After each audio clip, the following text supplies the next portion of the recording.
Hello dear students, आप लोग comment कर रहे थे कि सर BHDAE 182 का आपने मोस्ट इम्पोर्टेंट क्वेश्चन आंसर बना दिया और बहुत अच्छा लगा समझने में। आप लोग ऐसे ऐसे कमेंट्स किए हैं, मुझे कमेंट्स देख के इतना खुशी हो रहा है ना जिसका कोई जवाब नहीं। भाई कमेंट्स उन्हीं के वीडियो में आते हैं ना जिनका वीडियो बहुत अच्छा होता है। ठीक है, तो देखिए कमेंट्स इतने अच्छे आए हैं, मुझे बहुत खुशी हो रही है और आप लोग का डिमांड है सर प्लीज BHDAE का बुक रिवीजन करवा दीजिए। ठीक है, क्या बुक रिवीजन?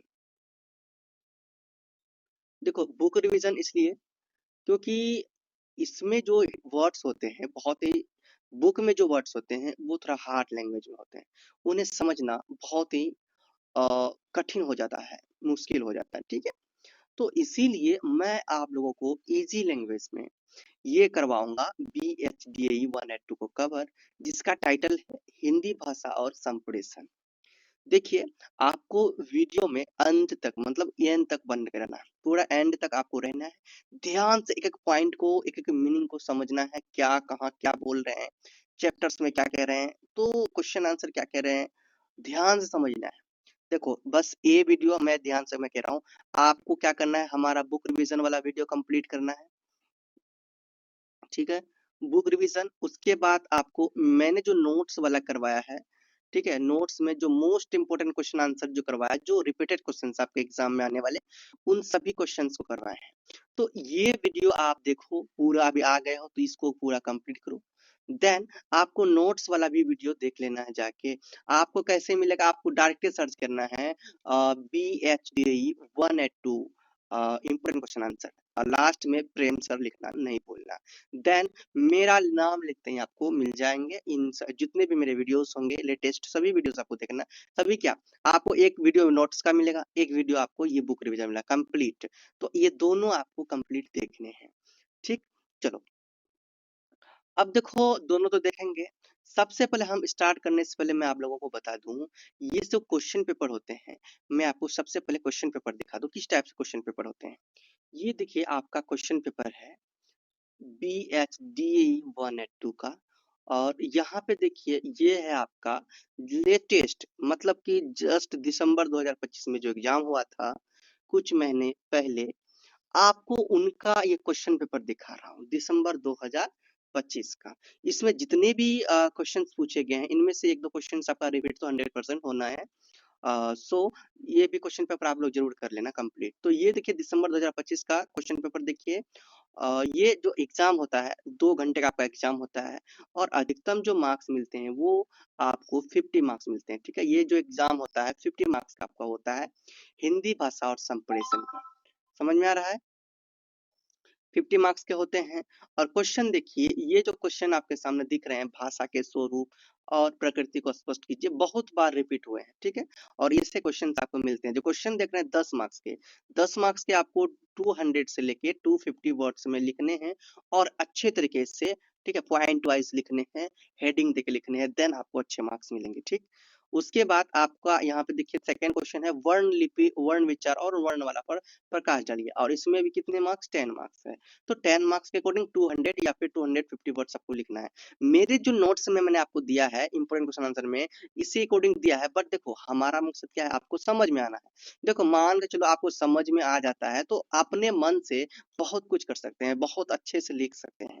ठीक है, अगर आपको समझ नहीं आया, रट्टा मार के जाओगे, भूल जाओगे। मैं ध्यान से फिर कर रहा हूँ, आपको रट्टा नहीं मारना है। कुछ स्टूडेंट्स कह रहे सर जी आपका जो वर्ड लिमिट है नोट्स का बहुत छोटा है, बहुत कम है। नहीं भैया, वर्ड लिमिट पर फोकस नहीं करना है, पॉइंट पर फोकस कीजिए, समझने पर फोकस कीजिए। अगर आपको समझ में आ जाता है ना तो फिर आसानी से लिखते हैं, इजी में एकदम धर धर धर, एकदम एग्जाम में पेन नहीं रुकेगा, क्योंकि आपको समझा हुआ है। और समझे, जब समझा हुआ दिमाग में खुद आ जाएगा क्या लिखना है क्या नहीं। खुद देखो, ये जो एग्जाम छोटी क्लास का नहीं है, ये जो एग्जाम आप जो सोचते हैं 7 क्लास है, 6 क्लास के, 7 टू 10 तक के जो एग्जाम होते हैं ना, 7 टू 10 का, तो ये 7 टू 10 वाला एग्जाम नहीं है भैया कि रट्टा मार लिए वही लिख रहे हैं। नहीं नहीं नहीं, इसमें क्या है, ग्रेजुएशन जब भी आप लोग बीए के बाद से जितने भी एग्जाम्स होंगे उनमें अपने माइंड से लिखना है, ये ना कि रट्टा मार मार के। खुद के माइंड में सोचना है, इमेजिन करना है क्वेश्चन के बारे में, आपके दिमाग में वो छवि बनना चाहिए, चित्र बनना चाहिए माइंड में, देन वो आपको लिखना है। तो आई होप समझ में आ रहा होगा। तो इस तरह से कीजिए, ये नहीं रट्टा नहीं मारना है कुछ भी क्वेश्चन का, किसी भी आंसर का। थर्ड क्वेश्चन है स्वर का आशय स्पष्ट करते हुए स्वरों के वर्गीकरण के आधारों को रेखांकित कीजिए। देखिए जो क्वेश्चंस आप लोग यहाँ देख रहे हैं, क्वेश्चंस को घुमा देते हैं थोड़ा थोड़ा, कभी कभी क्वेश्चन को सेम ही क्वेश्चन पूछ लेता है लेकिन घुमा देते हैं, तो ध्यान देना।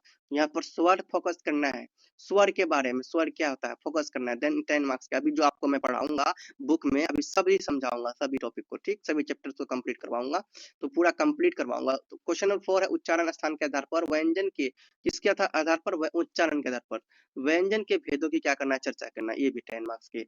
स्वर एवं व्यंजन क्या है, स्वर एवं व्यंजन वर्ण। तो स्वर वर्ण क्या है, जो अ आ इ है ना, व्यंजन वर्ण क्या है, क ख ग। तो ये सब क ख ग वाला और अ आ इ वाला, ये स्वर और व्यंजन वर्ण, इनकी विशेषता बता देना है। ठीक है, तो विशेषता तब न बताएंगे, सब समझा हुआ है। तो ये जो मैंने नोट्स में ये सब करवा रखा है, ठीक है। तो इंपोर्टेंट क्वेश्चन आंसर खरीद लीजिए, जल्दी से फटाफट परचेज कर लीजिए नोट्स, ठीक है, बहुत इजी है। चलो उसके बाद आपका देखो 10 मार्क का ये भी है, संज्ञा और उसके प्रकार लिखना, ये भी 10 मार्क्स का है ना।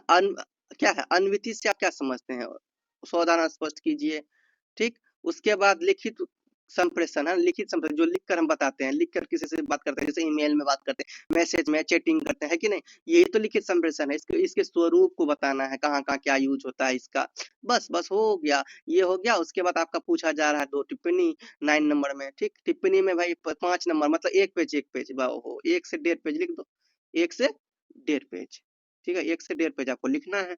कोई दिक्कत है, हलवा है। लेखन कौशल क्या है, लेखन कौशल बताओ, नाम से पता चलता है, हिंदी की बोलियां, कारक, पद क्रम, इनमें से कोई दो तो आपको आएगा, हलवा है, खत्म, तो पूरा खत्म होगा, कंप्लीट, पूरा क्या होगा भैया, कंप्लीट हो गया, है ना। तो मतलब कि ये ऐसे ही 8-9 क्वेश्चन, 9 क्वेश्चन है ना, देखो 9 क्वेश्चन पूछा गया, बस 9 क्वेश्चन में क्या है कि आपको 50 मार्क्स का स्कोर करना है। यहाँ पर देखिए ऊपर में सबसे पहले क्या कहा है, देखो ओनली, इतना इजी है एग्जाम पास करना ना। देखो क्या कह रहा है, कुल 5 प्रश्न का उत्तर देना है, जितना भी 9 क्वेश्चन है, देखिए तो कितना अच्छी बात है। 9 क्वेश्चन में सिर्फ कह रहे हैं 5 क्वेश्चन का जवाब देना है, बताओ। आपको जो जो आएगा जवाब देना है, और मैं जो क्वेश्चन देता हूँ ना वहीं से आता है, तो टेंशन लेने की कोई बात नहीं। चलिए अब हम लोग बुक को रिविजन कर लेते हैं, है ना। चलो सो स्टूडेंट्स, हम लोग अब आ चुके हैं बुक में देखिए, आने से पहले अब हम लोग स्टार्ट करने वाले हैं BHD 182 का कंप्लीट बुक रिवीजन। सो अगर आप लोग न्यू है, पहली बार आप मेरे चैनल में आए हो, तो चैनल को जरूर सब्सक्राइब कर लीजिए, और वीडियो को देखिए लाइक कीजिए, शेयर कीजिए, है ना, लाइक कीजिए, शेयर कीजिए। अभी आपको देखो मैं जब समझाने स्टार्ट कर रहा हूँ, अगर आपको समझ में आए ना, आप कमेंट करना, ठीक, कमेंट करना कैसा लग रहा है आपको, और लाइक करना फिर, ठीक। चलो कमेंट भी करना, लाइक भी करना, और ये वीडियो को शेयर करना। मैं नहीं कह रहा हूँ अभी अभी अभी नहीं चलो पहले समझ लो, ठीक है, पहले समझ लो, एक क्वेश्चन को समझो, एक पॉइंट को समझो, है ना। मतलब अगर आपको जब यही अगर समझ में आ जाए ना, चलो एक चैलेंज खुद पे लो। अगर मैंने आपको ये समझा दिया अच्छा से, ये आपको समझ में मजा से अच्छा लगा, मजा आया समझ में, तो आपको कमेंट भी करना है, चैनल को सब्सक्राइब भी करना है, वीडियो को लाइक भी करना है, चैनल को शेयर भी करना है। चलो स्टार्ट करते हैं। पहला आपका क्या है, हिंदी भाषा। पहला क्या है, ध्यान सुनिए, हेडफोन लगा लीजिए, है ना, या फिर शांत में चले जाइए, कहीं कोई डिस्टर्ब ना कर दे, ठीक। तो पहला आपके सामने है, पहले देखो, हम लोग बुक का मतलब अगर समझ जाते हैं ना, तो बहुत मजा आता है। बुक का मतलब अगर समझ गए, मतलब सब्जेक्ट का कोड है ये, और कोड का टाइटल है। अगर कोड का टाइटल ही समझ गए, बुक का मतलब ही समझ गए, इस बुक का जो नाम है उसका मतलब अगर समझ जाते हैं ना, तो ये समझ लीजिए कि आपको मजा आने वाला है। पूरा चैप्टर समझ में आएगा भैया, पूरा बुक समझ में आएगा। लेकिन सबसे पहला ये कि आपको हिंदी भाषा और संप्रेषण, ये जो टाइटल है, ये समझ में आना चाहिए। जब भी कोई बुक स्टार्ट करते हैं, सबसे पहले यही चीज समझने की कोशिश कीजिए कि उसमें क्या लिखा है। मान लो फिजिक्स आप स्टार्ट कर रहे हो, ठीक है, फिजिक्स पढ़ रहे हो आप, छोटे फिजिक्स पढ़ रहे थे, है ना, केमिस्ट्री, बायोलॉजी, ना मैथ्स। तो ये फिजिक्स जब पढ़ रहे थे, तो फिजिक्स के बारे में पता हो जाता ना, पता होता, पहले फिजिक्स के बारे में पता होना था ना, फिजिक्स में ऐसा होता है, वैसा होता है, केमिस्ट्री में ऐसा होता है, वैसा होता है। तो फिजिक्स के बारे में जब पता रहेगा कि फिजिक्स में ऐसा होता है, वैसा होता है, तो तभी आपको समझ में ज्यादा मजा आएगा। तो इसीलिए हम लोग सबसे पहले, हम तो फिजिक्स की बात यहाँ नहीं कर रहे हैं, हिंदी भाषा और संप्रेषण की बात कर रहे हैं। तो हिंदी भाषा मतलब कि हिंदी लैंग्वेज, और संप्रेषण मतलब होता है बातचीत करना, ठीक है। हिंदी भाषा आप लोग जानते हैं कि पूरा इंडिया में हिंदी भाषा बोला जाता है। क्या बोला जाता है, पूरा इंडिया में हिंदी भाषा का प्रयोग किया जाता है। और ये किसके रूप में? ये ऑफिशियल रूप में, ठीक है, ऑफिशियल रूप में ये क्या कहता है हिंदी भाषा का। पूरा इंडियन में जितने भी इंडिया में जितने भी इंडियन है, सभी हर व्यक्ति क्या करते हैं? हिंदी भाषा का उपयोग करते हैं, क्योंकि हमारा ये राजकीय भाषा है। हमारा क्या है? राजकीय भाषा है, इसीलिए इस भाषा का हम लोग यूज करते हैं, ठीक है। तो जब देखिए इस भाषा का हम लोग यूज करेंगे तो फिर मजा तो आएगा ही ना। और देखो मजा तो आ ही रहा है। इस भाषा का यूज कहाँ कर हम इस भाषा का यूज अच्छे तरीके से कहाँ करते हैं? हिंदी भाषा का शुद्ध रूप से यूज करते हैं स्कूलों में, ऑफिशियल चीज में, स्कूल में, कंपनी में, है ना, ऑफिस में, इन सब चीजों में इनका यूज करते हैं, जहाँ लैंग्वेज जो होता है हमारा बहुत ही सटीक होता है। तो यही है हिंदी भाषा। हिंदी एक ऐसी भाषा है जिससे लोग अपने विचार, भावनाएं और जानकारी क्या करते हैं? दूसरे देश तक, दूसरे लोगों तक पहुंचाते हैं। ये हमारा क्या है? हिंदी भाषा। ठीक, भारत में बहुत से लोग हिंदी बोलते हैं, पढ़ते हैं और लिखते हैं, हकीकत में, है ना। अब मान लो कि हिंदी हिंदी कैसे बोला जाता है? हम जैसे आपसे बात कर रहे हैं, समझा रहे हैं, हिंदी में तो समझा रहे हैं। जैसे मान लो मुझे पानी चाहिए, आज मौसम अच्छा है, आज मुझे वहां जाना है, यहाँ आना, ये सब क्या है भाई? ये सब तो हिंदी है। इन वाक्य से हम लोग समझ सकते हैं कि हिंदी क्या है। ठीक, तो अब मैं बात करूं, हिंदी भाषा तो समझ गए, हिंदी एक लैंग्वेज है जिसे हम लोग बोलते हैं, इंडिया में बोली जाती है, ठीक है। अब मान के चलो, अब बात करते हैं संप्रेषण की। संप्रेषण का मतलब जानते हो क्या होता है? अपनी बात, क्या? अपनी बात, जब अपनी बात, अपनी जानकारी या अपनी बात या जानकारी कुछ भी किसी दूसरे लोगों को, है ना, दूसरे लोगों को देते हैं, पहुंचाते हैं, उसे हम लोग क्या कहेंगे? संप्रेषण। मतलब कि संप्रेषण का मतलब ये हो जाता है, शॉर्ट में अगर कहा जाए, संप्रेषण का मतलब होता है बातचीत करना। संप्रेषण का मतलब क्या होता है भाई? बातचीत करना। मतलब यहाँ कोई एक व्यक्ति है, वो किसी एक व्यक्ति से, दो व्यक्ति से, तीन व्यक्ति से, मतलब कि इनमें से मतलब सबसे बात करते हैं। तो एक व्यक्ति किसी न किसी से बात करते हैं, या फिर देखो, या तो एक दोस्त से कर सकते हैं, अपने क्लास में अपने क्लास फ्रेंड से कर सकते हैं, अगर टीचर है तो स्टूडेंट सबसे बात कर सकते हैं, कहीं भी जा रहे हैं। जब भी कोई वार्तालाप होता है, कोई भी बातचीत होता है जिसमें हम लैंग्वेज, किसी न किसी लैंग्वेज में बात करते हैं, तो इसी बात करने को हम लोग संप्रेषण कहेंगे। समझ में आ रहा है ना? बहुत अच्छा समझ में आ रहा है। तो संप्रेषण अलग अलग तरीके से करते हैं ना। संप्रेषण देखो बोल कर करते हैं, संप्रेषण लिख कर भी करते हैं, ठीक है। संप्रेषण कैसे? लिख कर करते हैं, लिख कर भी करते हैं, इशारों से भी करते हैं। संप्रेषण की बात, संप्रेषण किससे करते हैं? इशारों से, है ना। इशारों से भी हम लोग संप्रेषण कर लेते हैं। और संप्रेषण किससे? संप्रेषण चैट से भी करते हैं, है ना, चैट से, है ना। चैट में कहाँ कहाँ भैया? चैट में इंस्टाग्राम का नाम पहले, है ना, इंस्टा में कर लेते हैं, व्हाट्सएप में कर लेते हैं, ठीक है, ठीक है, व्हाट्सएप में कर लेते हैं। तो लड़कियां ना, लड़कियां लड़के ना अधिकतर इंस्टा में ही बात करते हैं, है ना। हाँ, तो इंस्टा में, और इंस्टा इनका फेवरेट है, समझ लो ना, इंस्टा में चैटिंग करने के लिए फेवरेट जगह बाय, बढ़िया से बात करते हैं, ठीक। उसके बाद व्हाट्सएप में लोग बात करते हैं, ठीक है। तो ईमेल से भी बात किया जाता है, अलग अलग चीजों से बात किया जाता है।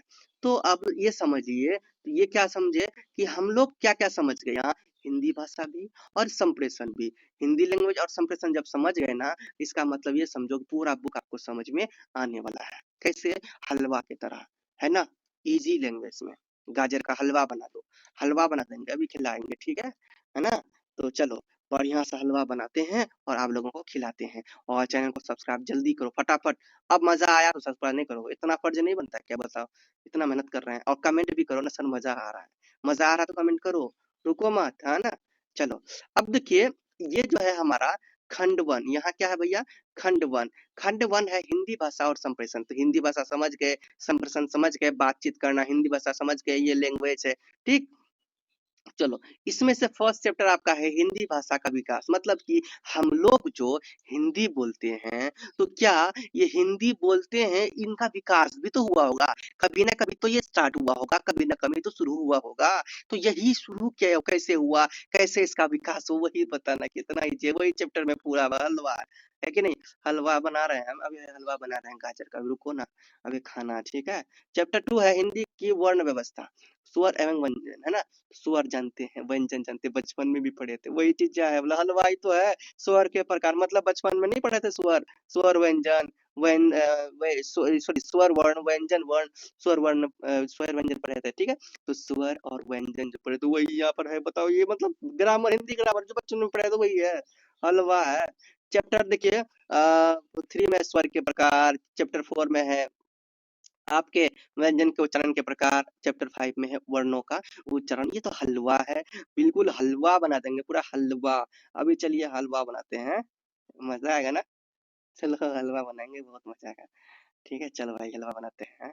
देखो, पहला तो यही है, हिंदी भाषा का देखो इस चैप्टर का नाम है हिंदी भाषा का विकास, मतलब हिंदी जो भाषा हम लोग बोलते हैं, ये कभी ना कभी शुरू हुआ होगा, मतलब ये विकास कैसे हुआ, ठीक? तो इसी को हम लोग समझते हैं। तो सबसे पहले यहाँ पर देखेंगे भाषा का स्वरूप और प्रकृति। ठीक, सबसे पहले जो देखो जो इम्पोर्टेंट है ना, भाषा का अर्थ तो समझ ही गए, पर तो परिभाषा की क्या जरूरत है, भाषा का अर्थ तो समझ ही गए, लैंग्वेज, लैंग्वेज किसी न किसी रूप में तो बोला जाता होगा, लेकिन भाषा का हम लोग स्वरूप और प्रकृति यहाँ पर समझने वाले हैं। तो चलिए हम लोग बुक से समझते हैं थोड़ा थोड़ा भाषा के स्वरूप। तो भाषा का स्वरूप और प्रकृति, तो भाषा पहले समझते हैं, अभी आप लोगों को मैंने बताया था। तो भाषा को समझिए, भाषा क्या है? वह माध्यम है जिससे हम अपने विचार, भावनाएं और जानकारी को क्या करते हैं, किसी दूसरों तक, ठीक है, किसी दूसरों तक क्या करते हैं, पहुंचाते हैं। यही क्रिया को हम लोग क्या कहेंगे, भाषा कहेंगे। ठीक, समझ में आ रहा है? तो भाषा के स्वरूप की बात करें, ठीक, यहाँ देखो,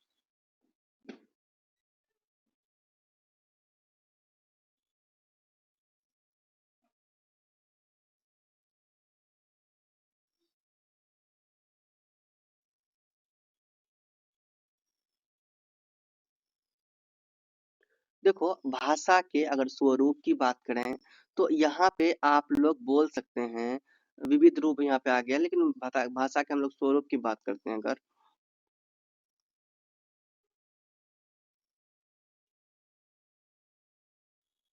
तो 3 प्रकार से इसे हम लोग देख सकते हैं, ठीक है? पहला पहला क्या? पहला में हम लोग बोल सकते हैं मौखिक भाषा, ठीक है? बचपन में पढ़े होंगे तो याद आया होगा, मौखिक भाषा, ठीक है? पहला हम लोग क्या बोलेंगे? मौखिक भाषा। मौखिक भाषा क्या होता है? जो मुँह से बोलकर, ठीक है? मुँह से बोलकर बात जब किया जाता है, जैसे मतलब दोस्तों से बात करना, ठीक है? क्लास में अपने टीचर से बात करना, घर में अपने मम्मी-पापा से बात करना, भाई-बहन से बात करना, मतलब किसी से बोलकर बात करना मौखिक भाषा कहलाता है। ईज़ी है। दूसरा इसमें अगर बताया जाए, दूसरा होगा आपका लिखित भाषा। दूसरा लिखित भाषा। तो लिखित भाषा का मतलब ये कि जब हम लोग किसी चीज, किसी भी ऐसे भाषा का यूज करते हैं जब हम लोग लिख कर बताते हैं, जैसे मैसेज में, चैट पे, है ना, ईमेल से, व्हाट्सएप, इंस्टा, ये सब चीजों से जब हम लोग लिख कर बात करते हैं, है ना, तो ये देखो लिख कर इसमें अलग अलग टाइप से भी बोल सकते हैं, खाली मैसेज से ही नहीं, लिख कर बात करना, लिख कर बात बताना, ये हो सकता है पत्र भी हो सकता है किताब, है ना, तो ये मैसेज, ये सब लिखित, जो लिखित रूप में हमें मिलता है, लिखित रूप में किसी न किसी के द्वारा लिखा होता है और वो कोई किसी न किसी के लिए लिखा जाता है। सो ये हमारा लिखित भाषा हो जाएगा। उसके बाद तीसरा इसी में आता है, तीसरा में 3 प्रकार में तीसरा में आपका आ जाता है भैया कौन सा? सांकेतिक भाषा।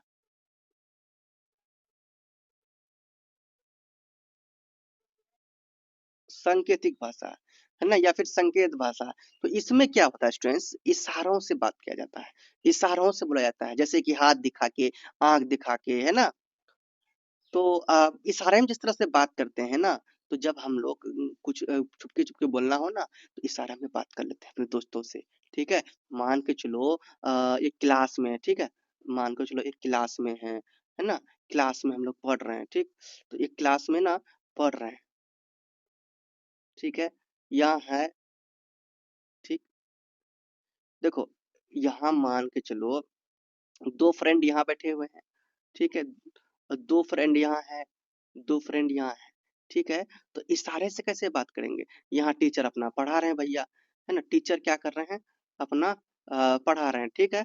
तो टीचर क्या कर रहे हैं भाई, अपना बोर्ड पे पढ़ा रहे हैं, कह रहे हैं देखो समझा रहे हैं, और ये लोग यहाँ अपना अपना बात कर रहे हैं इशारों में, है ना। ये लड़की ना इस लड़का से बात कर रहा है, मान लो ये है आपका पूजा, है कि नहीं, ये पूजा है, और ये बात कर रहे हैं कहाँ, किससे, किससे, किसका नाम लो यार, याद करो याद करो, किसका, पंकज मान लो, चलो। पूजा पंकज से ना इशारों में, धीरे धीरे एकदम इशारे में बात कर रहे हैं। यहाँ सर पढ़ा रहे हैं और वो यहाँ पर बात कर रहे हैं, तो ये तो फिर गलत बात है ना। पढ़ने जाते हो कि बात करने जाते हो, गलत बात है। तो यही क्या है भाई, इशारे में बात करना। मजा आ रहा है क्या? हाँ, मजा तो आ रहा है कि नहीं। चलो सब्सक्राइब करो, मजा आ रहा तो चैनल को सब्सक्राइब करोगे तभी हमें भी मजा आएगा। खाली आप सारा मजा मत लो, कुछ मजा हमारा लिए भी छोड़ो, है कि नहीं। चलिए, भाषा के नेक्स्ट है विविध रूप। भाषा के विविध रूप, इसमें एक चीज हम लोग छोड़ दिए थे, भाषा की प्रकृति, ठीक है। तो यहाँ पे एक पॉइंट था हमारा, भाषा के, इसे भी समझा ही दूंगा ना, है कि नहीं। तो भाषा का स्वरूप तो देख लिए, अब भाषा की प्रकृति को देखते हैं, ठीक है। तो भाषा की अगर प्रकृति की बात करें, तो भाषा जो है वो सामाजिक होती है, ठीक है। भाषा क्या है, सामाजिक होती है, यानी कि भाषा समाज में लोग सीखते हैं। अगर ना लोग ना सीखे ना, अगर लोग ना सीखे तो समाज में दूसरे से बात नहीं कर पाएंगे, ठीक है। तो भाषा क्या है, तो लोग समाज में सीखते हैं, और अगर लोग ना हो तो भाषा का उपयोग भी नहीं हो पाएगा, ठीक है। तो ये भाषा लोग समझ सकते हैं। दूसरा इसमें इसकी प्रकृति की बात क्या है कि भाषा विचार व्यक्त करने का माध्यम होता है ना। हम लोग अपनी बातों को ना किसी दूसरे तक मतलब शेयर करते हैं, किसी दूसरे को बताते हैं, ठीक है। मतलब देखो अभी आप हो, आपको मैं कुछ समझा रहा हूँ ना, तो हम विचार को व्यक्त कर रहे हैं, ठीक है। अपनी अच्छे लैंग्वेज से, इजी लैंग्वेज में मैंने आपको समझाया, समझा रहा हूँ, तो ये विचार को अपना व्यक्त कर रहे हैं। हर टीचर का अलग-अलग समझाने का तरीका होता है ना, और मैं भी अलग-अलग समझा रहा हूँ। क्या पता हमारा मज़ा नहीं आ रहा, क्या पता हमारा मज़ा आ रहा है। कोई भी लिमिट नहीं भैया, हम नहीं ना बोल सकते हैं आपको हमारा मज़ा आ रहा है, लेकिन इतना तो पक्का है, इतना तो श्योर है कि आपको मज़ा आ रहा है ना? तो भैया कमेंट कीजिए ना, मज़ा आ रहा है। भाषा विचार व्यक्त करने का क्या है, माध्यम है। मतलब कि हम अपने मन की बात भाषा से ही बताते हैं। जैसे मान लो कि क्या है, खुशी, है ना? खुशी को, कोई बात हो, खुशी को बताते हैं, दुखी को बताते हैं, ठीक है ना? खुशी, दुखी, गुस्सा, तो ये सब क्या करते हैं, एक दूसरे को इसके साथ शेयर करते हैं, तो हम लोग विचार को व्यक्त करते हैं। और नेक्स्ट हम लोग क्या कर सकते हैं, तीसरा प्रकृति की अगर बात करें, तो भाषा जो है कि वो परिवर्तनशील होता है। भाषा क्या होता है, भाषा परिवर्तनशील होता है,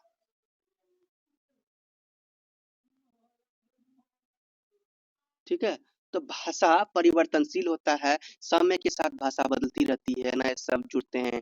जैसे मान लो एक समय था जब मोबाइल का उपयोग नहीं होता था, आज है मोबाइल का उपयोग होता है बहुत ज्यादा। मोबाइल, इंटरनेट, ऑनलाइन, ये सब बहुत ज्यादा। तो ये अभी भाषा का क्या प्रकृति है कि अभी लोग ज्यादा डिपेंड जो रहते हैं ना, किस पे, मोबाइल पे रहते हैं ना।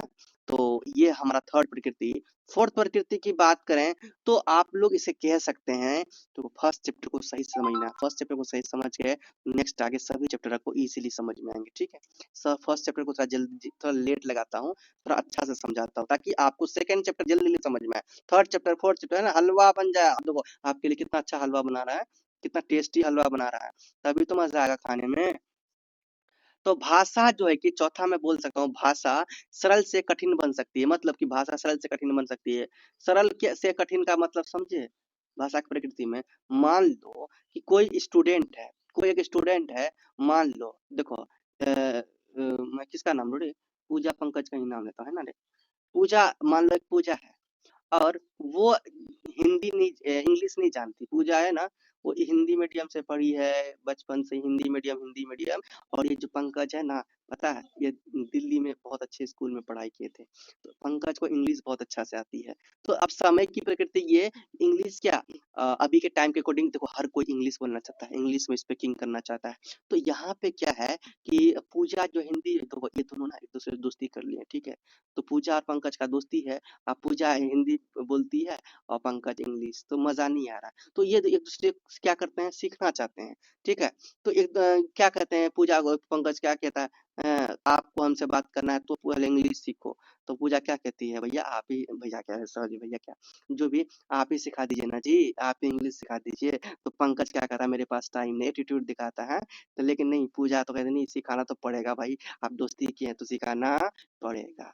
तो ये क्या है, ये क्या है, यही तो है भैया कि भाषा कठिन, अभी तो इसके लिए कठिन है, जब ये सिखा देंगे तो हलवा बन जाएगा। क्या बनेगा, हलवा। ठीक है, तो हलवा ही तो बनाना है। चलो भैया, फिफ्थ हम लोग बोल सकते हैं, भाषा संप्रेषण का साधन है। ठीक है, भाषा जो है वो संप्रेषण का साधन है। मतलब कि हम लोग अगर किसी से बात करेंगे, तो अगर हमारे पास कोई लैंग्वेज नहीं रहेगा तो हम लोग कैसे बात करेंगे, आप बता दो भाई, कैसे बात करेंगे, इशारे से खाली हैं? तो बात करने के लिए भाषा आना बहुत जरूरी है। तो ये भाई प्रकृति है, समझ गया, बहुत अच्छा, ये हलवा बन गया, है ना। देखो मजा आ रहा है हलवा खाने में, है कि नहीं। सो स्टूडेंट्स, अब है हमारा भाषा के विविध रूप, मतलब कि भाषा के अलग अलग रूप। तो यहाँ पे क्या है कि भाषा के अलग अलग रूप, क्या कि अलग अलग स्थान में आपको देखने को मिलता होगा अलग अलग लैंग्वेज। जैसे कि हम लोग इंडिया में रहते हैं, हम लोग हिंदी तो बोलते ही हैं, ठीक है, लेकिन साथ में हम लोग हिंदी के साथ साथ अलग अलग लैंग्वेज का यूज करते हैं, जैसे कि इंग्लिश का, उर्दू का, ठीक है, बंगाली का, अलग अलग लैंग्वेजेस के यूज कर लेते हैं। ठीक है, तो अब ये क्या है, भाषा के विविध रूप हुए। ठीक, अब भौगोलिक और क्षेत्रता के आधार पर अगर बात किया जाए, आप लोग मान लो कि जैसे कि बिहार में अलग टाइप से भाषा बोली जाती है, भाषाएं, ठीक है, बिहार में अगर बोली जाती है तो भी अलग टाइप से, पंजाब चले जाएंगे तो पंजाब की अलग टाइप से भाषाएं आपको सुनने को मिलेंगे। यहाँ पे क्या है कि अलग अलग क्षेत्र में भौगोलिक या क्षेत्रीयता के आधार पर, क्षेत्र के आधार, भौगोलिक और क्षेत्रीयता के आधार पर, ठीक है, क्षेत्र के आधार पर और भौगोलिक के आधार पर, मतलब कि पहाड़ी में लोग रहते हैं पहाड़ी जैसा भाषा बोलेंगे। ठीक है, तो अलग अलग क्षेत्र में अलग अलग भौगोलिक क्षेत्र से, मतलब शहर में है तो अलग, तो उसका स्टैंडर्ड लैंग्वेज होंगे, है ना, गांव में है तो उसका अलग लैंग्वेज होंगे। इस तरह से ये भाषा के विविध रूप है। मान लो बिहार में कौन कौन सी खास भाषाएं बोली जाती है, बिहार में भोजपुरी हो गया, है ना, भोजपुरी हो गया, और दूसरी बात बिहार में बात करें, बिहार में भोजपुरी हो गया और दूसरी बिहार में मैथिली हो गया। ठीक है, तो बिहार में मैथिली भोजपुरी ये बहुत ही प्रमुख भाषा है, लैंग्वेज है। ठीक, तो पंजाब में पंजाबी बोली जाती है, बंगाल में बंगाली बोली जाती है। तो ये क्या है, अलग अलग क्षेत्र में अलग अलग लैंग्वेजेस बोले जाते हैं। ठीक, तो ये हम लोगों ने समझा।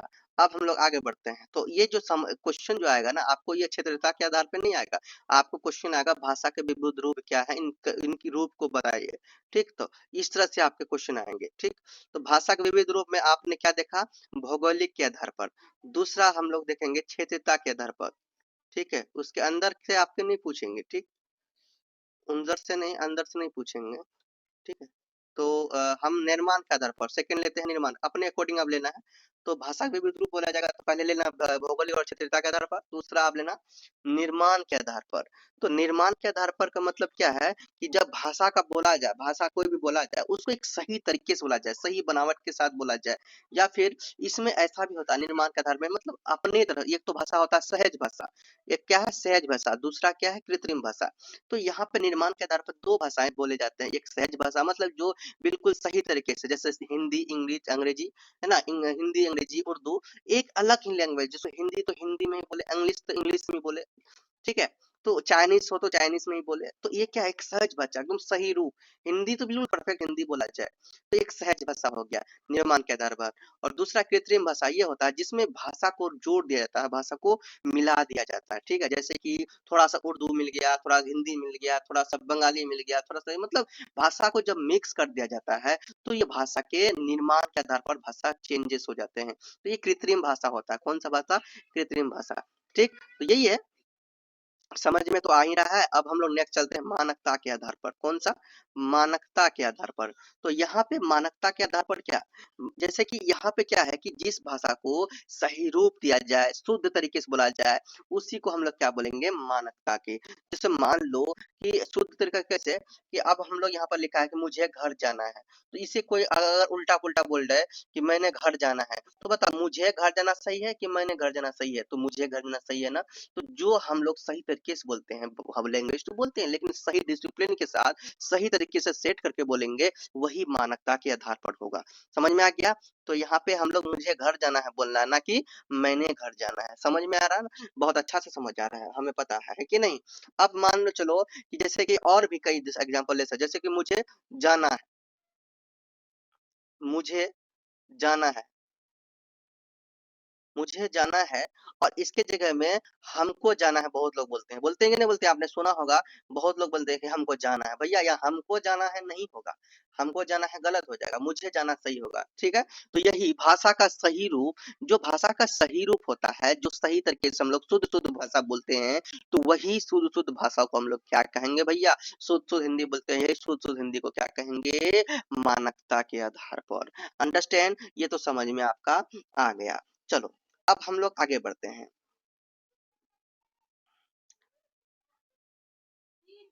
जो इम्पोर्टेंट है हम उसी को लेंगे। अब देखिए दूसरा है प्रकार के आधार पर। प्रकार के आधार पर मतलब काम या कार्य के आधार पर, जैसे कि इस ऐसा लैंग्वेज का यूज हो जहां काम को देखा जाए, फोकस किया जाए। काम के आधार पर मतलब ये कि जैसे कोई भी काम, किसी चीज को उसके काम के उपयोग या फिर उसके अनुसार बांटना, ये प्रकार हो गया। मतलब ये कि अलग अलग भाषा भाषा का अलग अलग रूप, अलग अलग भाषा अलग अलग काम करती है, इसलिए प्रकार के आधार पर उसका अलग अलग काम कर देता है, मतलब अलग अलग भागों में बांटता है। मतलब कि ये कि सूचना देने वाला, अगर भाषा की बात करें प्रकार के आधार पर, कौन सा? सूचना देना वाला। ठीक है? सूचना देने वाला भाषा, मान लो कि कल छुट्टी है, कल कल छुट्टी है। ठीक है?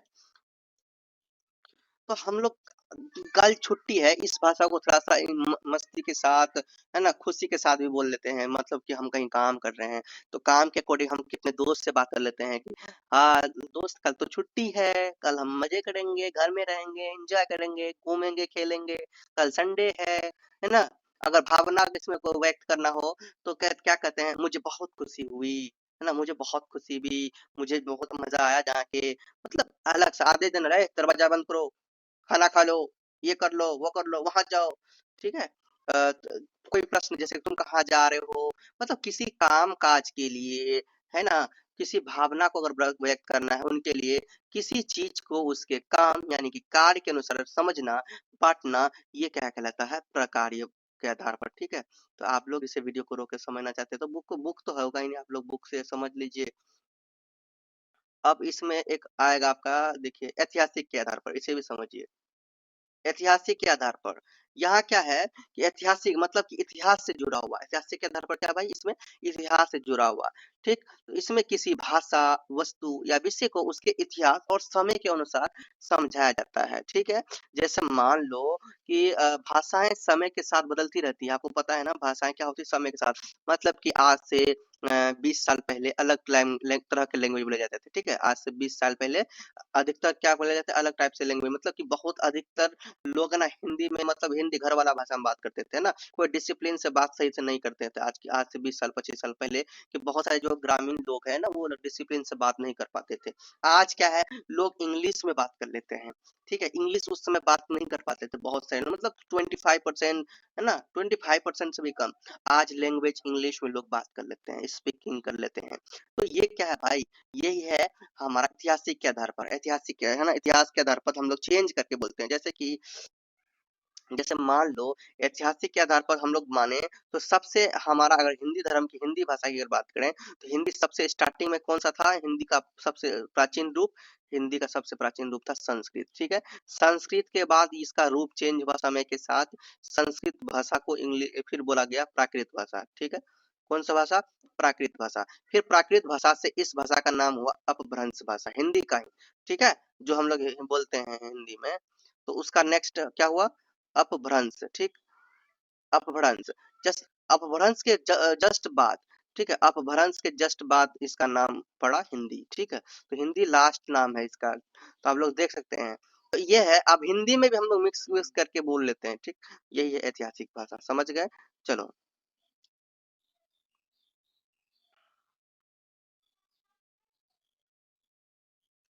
सम्मिश्रण के आधार पर। ठीक है? इसे भी समझिए। सम्मिश्रण के आधार पर क्या, सम्मिश्रण के आधार पर ये कि यहाँ पर क्या होता है कि जो लैंग्वेज होता है वो मिलाकर बोलना, जैसे उर्दू में हिंदी, हिंदी में इंग्लिश है ना, हिंदी इंग्लिश उर्दू ये सब मिला के जब हम लोग बोलते हैं तो सम्मिश्रण भाषा बोलते हैं। क्या बोलेंगे, सम्मिश्रण भाषा। ठीक है, आप बताओ जैसे कि हम लोग अंग्रेजी का भाषा का यूज हिंदी में कर लेते हैं, कैसे कर लेते हैं, जैसे कि मान लो अंग्रेजी भाषा का यूज हिंदी में कर लेते हैं, कैसे, मान लो कि हम लोग फोन को क्या बोलते हैं भाई, फोन को फोन नहीं मोबाइल बोल लेते हैं आज के समय में, ज्यादातर सुनते होंगे कि भाई हमको मोबाइल लेना है, हमारे पास मोबाइल है, मेरे पास मोबाइल है ना, तो मोबाइल बोल लेते हैं। ठीक है, रेलगाड़ी को हम लोग क्या बोलते हैं, ट्रेन बोल देते हैं। ठीक है, स्कूल स्कूल सॉरी इसको विद्यालय को हम लोग क्या बोलते हैं, स्कूल बोलते हैं। ठीक, अब उर्दू भाषा का भी यूज कर लेते हैं, हम लोग किताब बोलते हैं ना, देखते हैं उर्दू भाषा का यूज हम लोग कैसे करते हैं भाई, हम लोग किताब बोलते हैं ना, बाजार, दुनिया। तो ये सब है कि हम लोग क्या करते हैं, एक भाषा का यूज करते हैं, मतलब कि अलग-अलग भाषा का मिला के यूज कर लेते हैं ना। हम लोग हिंदी बोलते टाइम उर्दू भाषा का, बंगाली भाषा का, फारसी भाषा का भी यूज हम लोग कर लेते हैं। ये सम्मिश्रण के आधार पर हो गया, ये खत्म। अब यहाँ पे हम लोग इम्पोर्टेंट और कुछ नहीं समझेंगे, जो भी इम्पोर्टेंट था इस चैप्टर में हम लोगों ने समझा, सीखा। अब हम लोग चलते हैं नेक्स्ट चैप्टर पे।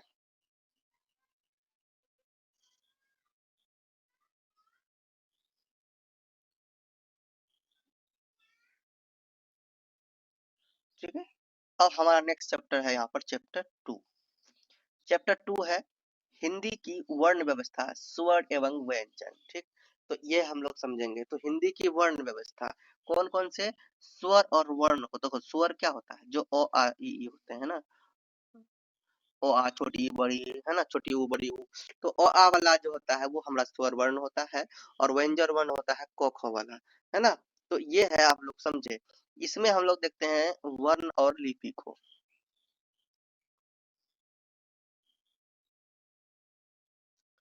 ठीक है, तो ये हम लोग वर्ण और लिपि को, तो देखिए वर्ण और लिपि में अंतर है भैया, वर्ण और लिपि में अंतर है। वर्ण की बात करें तो भाषा की सबसे छोटी ध्वनि होती है, छोटी आवाज होता है, छोटी इकाई होती है। ठीक है, भाषा का सबसे छोटी इकाई को हम लोग क्या कहेंगे, वर्ण कहेंगे। जैसे कि मान लो छोटी इकाई भाषा का क्या है, ओ आ है ना, ओ आ को है ना, को खो गो है ना, मो टो। जैसे मान लो भाषा लैंग्वेज किसी भी कोई ना कोई लैंग्वेज हम लोग यूज करते हैं, उसमें जैसे मान लो कि राम, राम में क्या क्या हो गया, र है ना, आ मो, राम। ठीक है, जैसे कि मोहन, तो मो ओ है ना, तो हो न, तो ये मोहन का कैसे बना, किसी न किसी वर्ण से मिलके बना, पहले मो बना, ओ मिला, है ना, ओ नो। तो ये सब क्या है कि ये सब वर्ण है, जिसको मिला के हम लोग कोई लैंग्वेज बनाते हैं, कोई वर्ड बनाते हैं, कोई सेंटेंस बनाते हैं, सेंटेंस के अकॉर्डिंग हम लोग उसका लैंग्वेज बनाते हैं। तो यही हमारा वर्ण का जो सबसे छोटी इकाई, तो ये सब अ आ है ना, क ख ग घ म म स च ट, तो ये सब क्या है, ये वर्ण हो गया। समझ आ गया। तो वर्ण भी दो प्रकार के, आपको पता है ना, स्वर वर्ण। ठीक, तो वर्ण दो प्रकार के होते हैं, एक पहला होता है स्वर वर्ण। ठीक है, स्वर वर्ण में क्या आता है, स्वर वर्ण में वही आता है अ, ठीक है, अ आ इ, ठीक है, अ आ इ ई वाला। ठीक, तो अ आ है ना, अ आ इ ई वाला, तो ये क्या है भाई, वो स्वर वर्ण में आता है। और व्यंजन वर्ण क्या होता है, व्यंजन वर्ण होता है भैया आपका क ख वाला। ठीक है, क ख ग घ, ठीक है, तो ये है व्यंजन वर्ण। तो अब देखो हम लोगों ने अब तक वर्ण सीखा, वर्ण सीखा ना, हम लोग अब क्या सीखेंगे, वर्ण सीखा। तो अब हम लोग बात करते हैं थोड़ा सा लिपि के बारे में भी, किसके बारे में, लिपि के बारे में। तो क्या लिपि क्या होता है, तो लिपि क्या होता है, जिस चिन्ह या तरीके से भाषा को लिखा जाता है उसे हम लोग लिपि कहते हैं। मतलब कि हम लोग हिंदी को जो लिखते हैं, हिंदी का जो लिपि है वो देवनागरी है। तो इस चिन्ह, तो ये इस चिन्ह की मदद से, ये जो हम लोग जैसे ये छ देखते हैं, छ को छ जो है ये किस चिन्ह से है, ये कौन सा लिपि से है, तो इसी को देवनागरी, मतलब कि हिंदी भाषा जो लिखी गई है उसको हम लोग कहते हैं देवनागरी।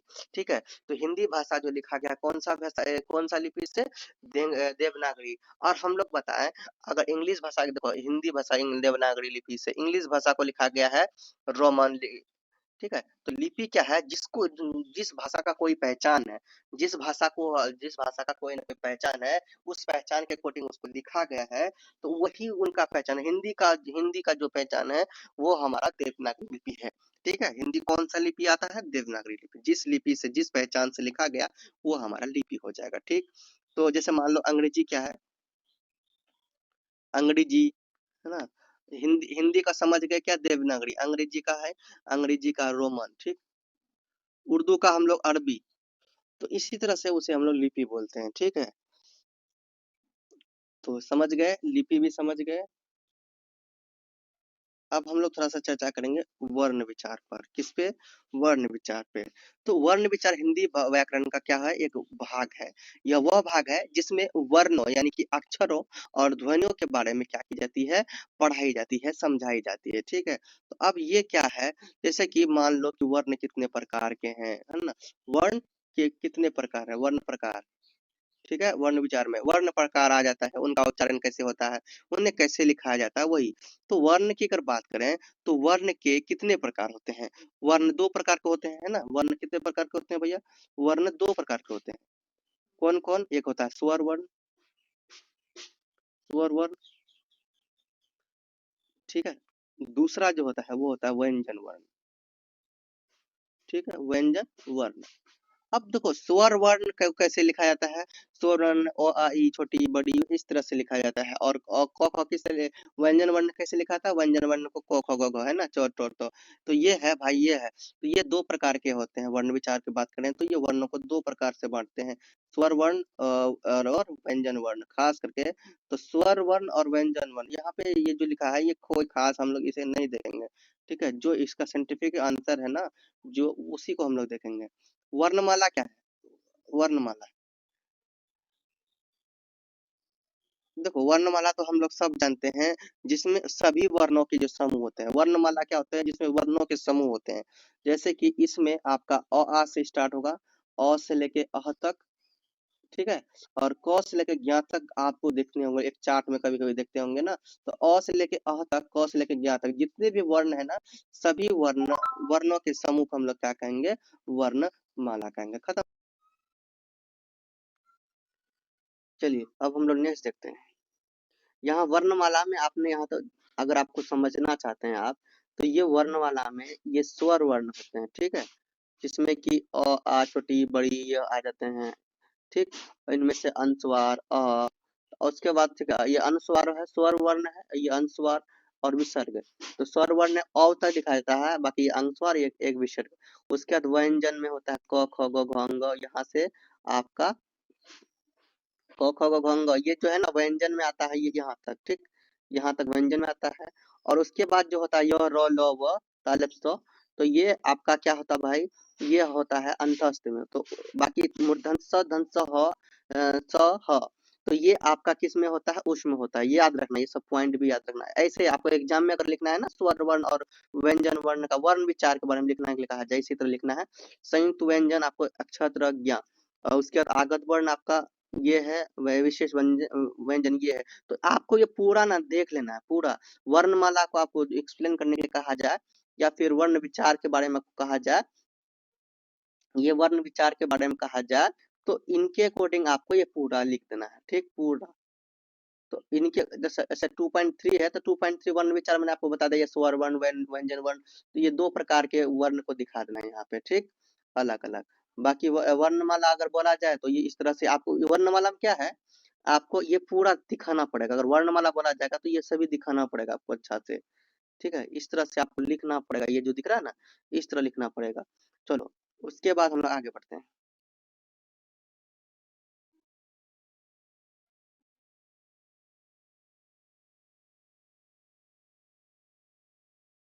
यहाँ पे है, स्वर वर्ण को कहेगा कि एक्सप्लेन करने के लिए, तो स्वर वर्ण जानते ही है ना, अ आ छोटी बड़ी, है ना? छोटी वो बड़ी ओ औ, है ना? उसके बाद अनुस्वार विसर्ग, ये सब आपको अगर लिखना है, अगर लिखने के लिए बोला जाए। व्यंजन वर्ण में आपको क ख है।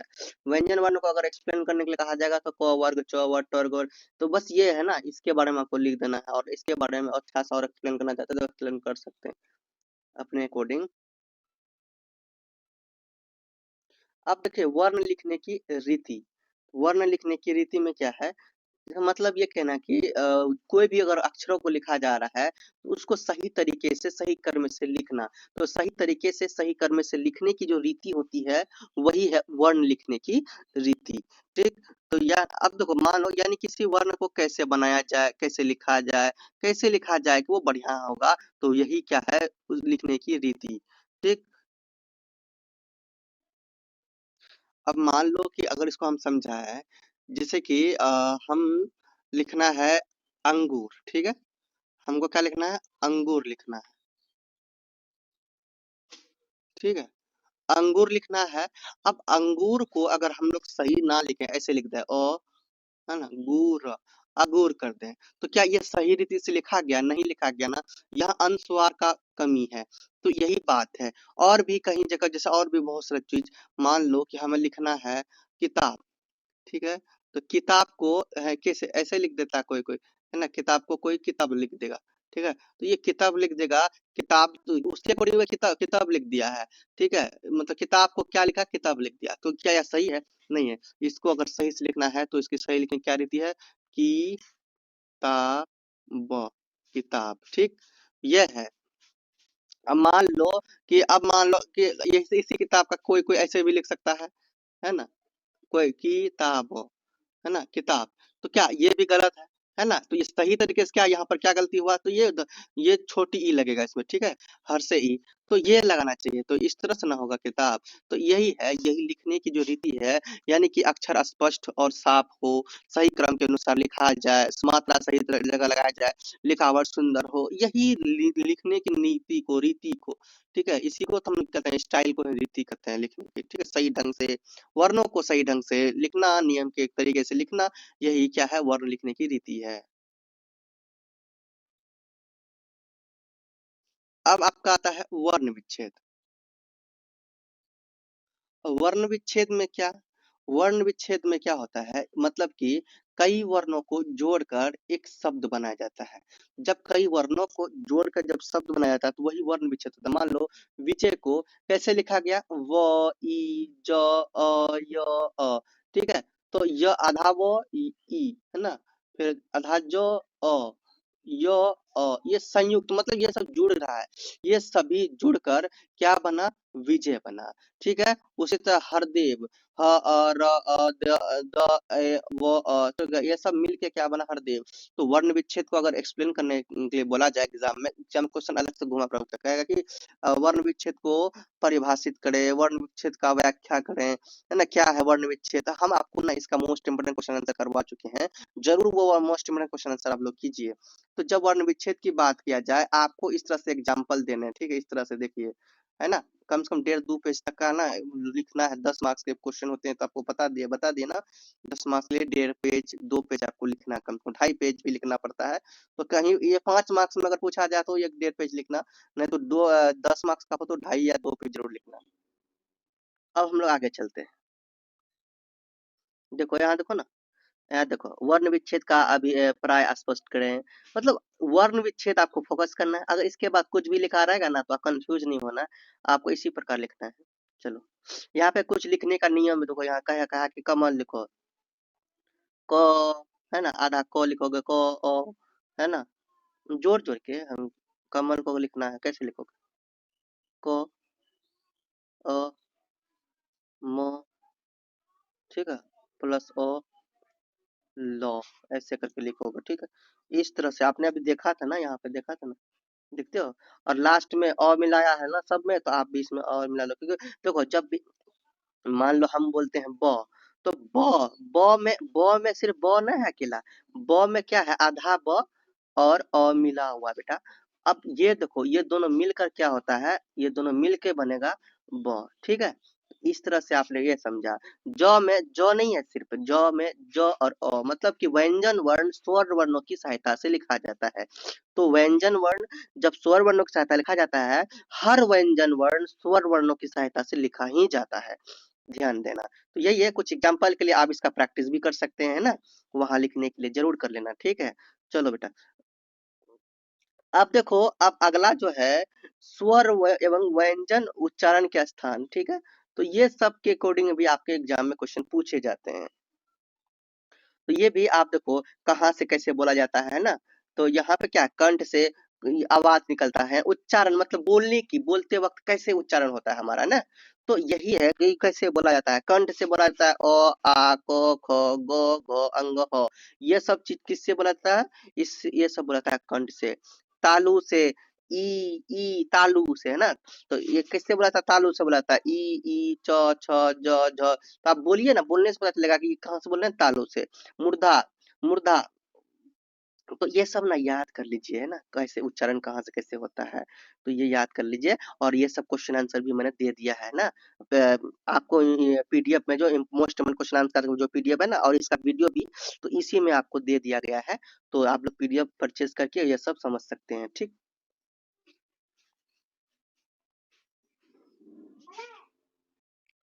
चलिए हम लोग आगे चलते हैं, ये चैप्टर खत्म हो गया, ठीक। अब हम लोग चलते हैं स्वर के प्रकार।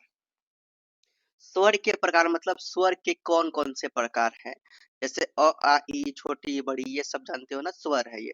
क्या है, स्वर। तो स्वर के कौन कौन से प्रकार हैं, ठीक। तो स्वर की अगर बात करें, प्रकार की बात करें, तो हम लोग बचपन में पढ़े थे स्वर के प्रकार के बारे में। स्वर की अगर प्रकार की बात करें, क्वेश्चन भी स्वर के प्रकार से ही आएंगे, ये बीच में जहां तहां से नहीं आएंगे, ध्यान रखना। तो स्वर के 3 प्रकार होते हैं, हर्ष स्वर, दीर्घ स्वर और संयुक्त स्वर। हर्ष स्वर, दीर्घ स्वर और संयुक्त स्वर। तो सबसे पहले हम आपको समझा देते हैं, कौन सा, हर्ष स्वर, ठीक है। कौन समझाते हैं, हर्ष स्वर। तो हर्ष स्वर क्या होता है, मतलब जिन वर्णों का उच्चारण बिना किसी रुकावट से होता है, उसे हम लोग हर्ष स्वर कहते हैं। जैसे कि अ, आ, ठीक है, छोटी ई, बड़ी ई, etc। तो ये क्या है, इसको बोलने के लिए कोई रुकावट नहीं आता है, ठीक है। कोई हमारा आ, हमें रोकने नहीं आता है, मतलब उच्चारण सही तरीके से हम लोग उच्चारण इसका कर लेते हैं। तो ये हमें क्या है, ये है अ आ ई ई। तो ये हमारा क्या है, हर्ष स्वर। दीर्घ स्वर क्या होता है, जो जिसको बोलने में मतलब हल्का सा खींचते नहीं, मतलब ये समझो, जैसे कि मान लो जिसको बोलने में थोड़ा सा कम समय लगता है ना, जल्दी जैसे नहीं बोलते हैं अब तो, लेकिन फिर भी बोलने में कम समय लग जाता है। जैसे कि जैसे मान लो हम बोलेंगे छोटी ई, है ना, छोटी और ये बड़ी ई। तो हम इसको बोलेंगे ना, उच्चारण कैसे करेंगे, जैसे कि ये बोलते हैं, देखो इसको क्या बोले, की, और इसको बोलेंगे की। इसको हल्का सा, और इसको थोड़ा सा खींच के, की, की, की, की। अब इसको बोलने के लिए अगर बताएं, एक लिखते हैं हम किताब, ठीक है, क्या लिखते हैं, किताब। और एक लिखते हैं कीमत, ठीक है। एक है आपके सामने किताब, और है कीमत। तो आप देखिए, बोलने का कोशिश कीजिए, समझने की कोशिश कीजिए। किताब, हल्का से खींच के बोले, किताब, है ना, किताब। और कीमत को बोलिए, की, की, खींचा जा रहा है, खींचा जा रहा है भाई, कीमत, कीमत, कीमत, किताब, किताब, किताब, मतलब किताब को हल्का से खींचा, और उसको जोर से खींचा, है ना, वो दीर्घ हो गया। समझ में आ रहा है ना, समझ में बहुत अच्छा से आ रहा है। तो भाई हम तो अच्छा से समझेबे ना करेंगे, हम अच्छा से नहीं समझाएंगे तो फिर मजा कैसे आएगा, है। जब आपको मजा नहीं आएगा तो फिर आप तब तो फिर सब्सक्राइब ही नहीं करोगे ना लाइक करोगे। ओ भैया, अगर आप लाइक सब्सक्राइब नहीं करोगे तो फिर हमें तो बिल्कुल भी मजा नहीं आएगा, है कि नहीं। और भी, तो हर्ष स्वर के लिए हम लोग जैसे मान लो, हर्ष स्वर क्या है, अनार, अनार लिख दिया, इधर लिख दिया, मतलब जो छोटा, जिसको बोलने में कोई दिक्कत नहीं हो रहा, है ना। उल्लू हो गया, सिर्फ यही नहीं। तो ये सब क्या है, अभी बुक में है, चलो बुक का देखेंगे, चलो, चलो बुक का ही रखते हैं, चल, चल चल चल चल चल भैया, चल घोड़ा टिक टिक, चल घोड़ा टिक टिक, चल घोड़ा टिक टिक टिक टिक टिक टिक टिक टिक टिक टिक टिक टिक, चल घोड़ा टिक टिक। इसमें तो कोई खास एग्जाम्पल नहीं दिया है, दीर्घ में दिया है। यहाँ थोड़ा सा पढ़ लो क्या दिखा है।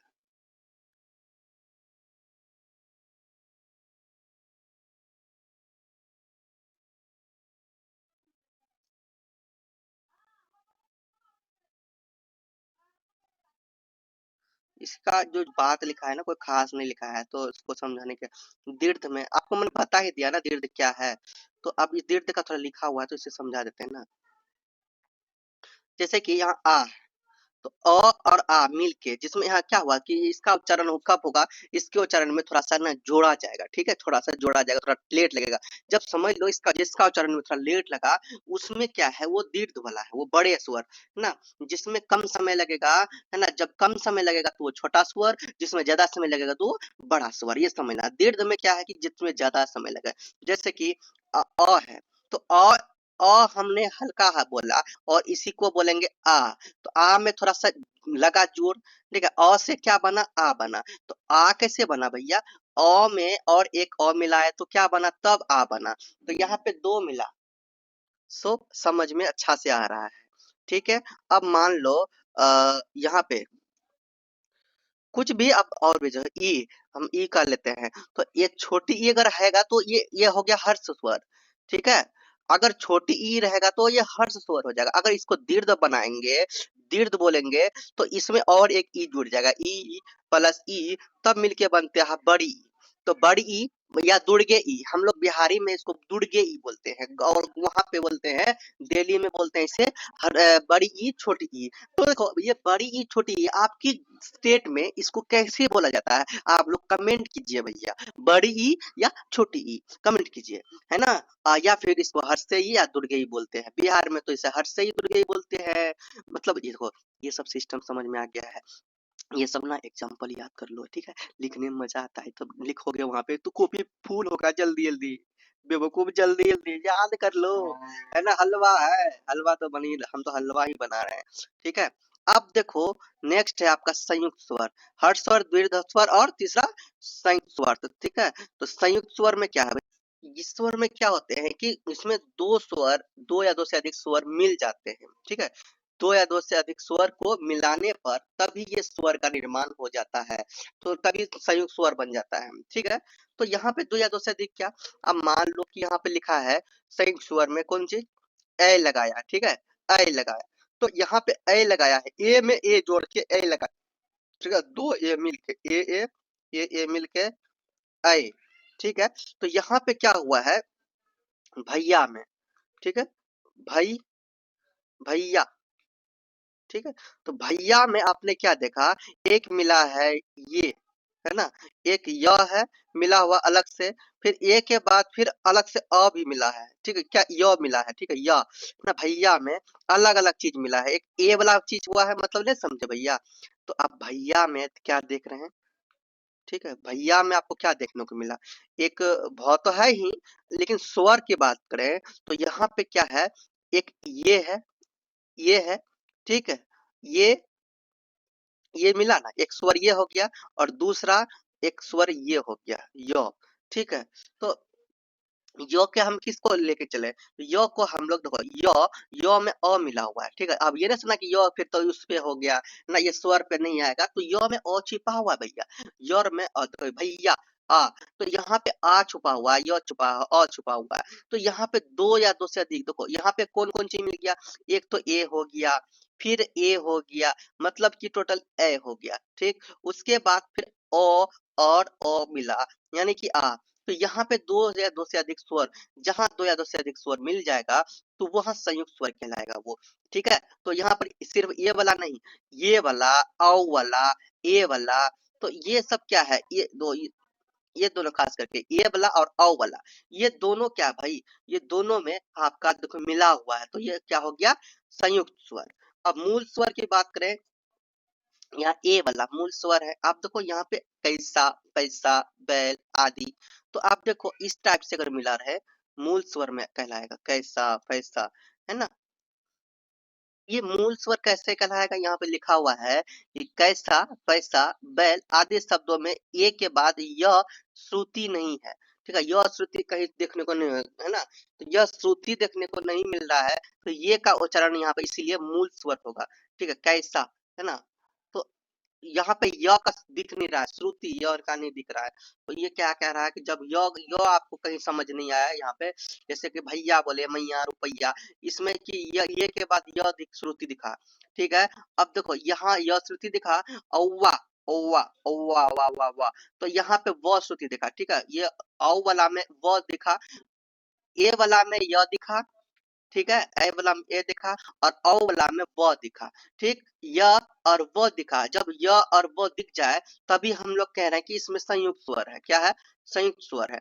लेकिन यहाँ पे ए वाला में इस वाला का वर्ड कैसा पैसा बैल, इसमें य या फिर वो नहीं दिख रहा है। इसमें क्या य और वो नहीं दिख रहा है ना, नहीं सुनाई दे रहा है उच्चारण में, तो ये हमारा मूल स्वर हो जाएगा। ठीक, बाकी ये मूल स्वर है। यहाँ क्या है? मूल स्वर। यह क्या है? जो स्वर ना अग्र रेखा के समीप है ना पश्च, मतलब कि जो आगे भी ना ना पीछे, अग्र रेखा और पश्च रेखा मतलब दोनों साइड में अगर आपको ना दिखे और वो बीच में ही दिखे तो वो क्या है? ऐसे ही स्वर मूल स्वर कहलाता है। ठीक है। अब देखो, मान लो इसमें कैसे हिंदी स्वर ध्वनियों में प्रथम 6 स्वर उनकी मात्रा इस प्रकार है, मतलब कि अ, तो अ में आपका इस तरह से अ का मात्रा है, आ में आ का इस तरह का मात्रा, आपको पता है ना, ये सब मात्रा मात्रा ऐसे ही होता है ना, होता है ना, होता है, ये मात्रा आपने देखा। ठीक है। तो द्वि का अब यहाँ पे देखो मात्रा अलग अलग है। मूल स्वर में पहले आपने स्वर का देख लिया, ठीक है, इसके पॉइंट द्विस्वर, दो स्वर, ठीक है, द्विस्वर। तो नीचे दिए गए 4 स्वर द्विस्वर कहलाएंगे, जैसे कि ऐ ओ औ। तो ऐ ओ औ, तो ए का कैसे है? यहाँ तो ए का मात्रा ये हुआ, ऐ का ये हुआ, ओ औ, तो ये चारों क्या है? ये चारों द्विस्वर है। ठीक है। और अ वाला जो है, अ की स्थिति जैसे कहीं पर हम बोलते हैं पानी, प है ना, पानी, तो पानी में पा अ, मतलब बाद में जो उच्चारण के समय सुनाया देता है, तो आग्रह और पित्र, तो ये हुआ ना, तो ये आपका क्या अ की स्थिति में आ गया। ठीक है। तो अब देखो यहाँ पे क्या हुआ, प में एक शुद्ध व्यंजन और एक स्वर भाग, तो यहाँ पे व्यंजन और स्वर मिलके बना। ठीक, तो ये सब में क्या है भाई? ये सब आपका मूल स्वर है ना, मूल स्वर के अकॉर्डिंग हमने ये सब देख लिया। ठीक, चलो हम लोग अब आगे बढ़ते हैं।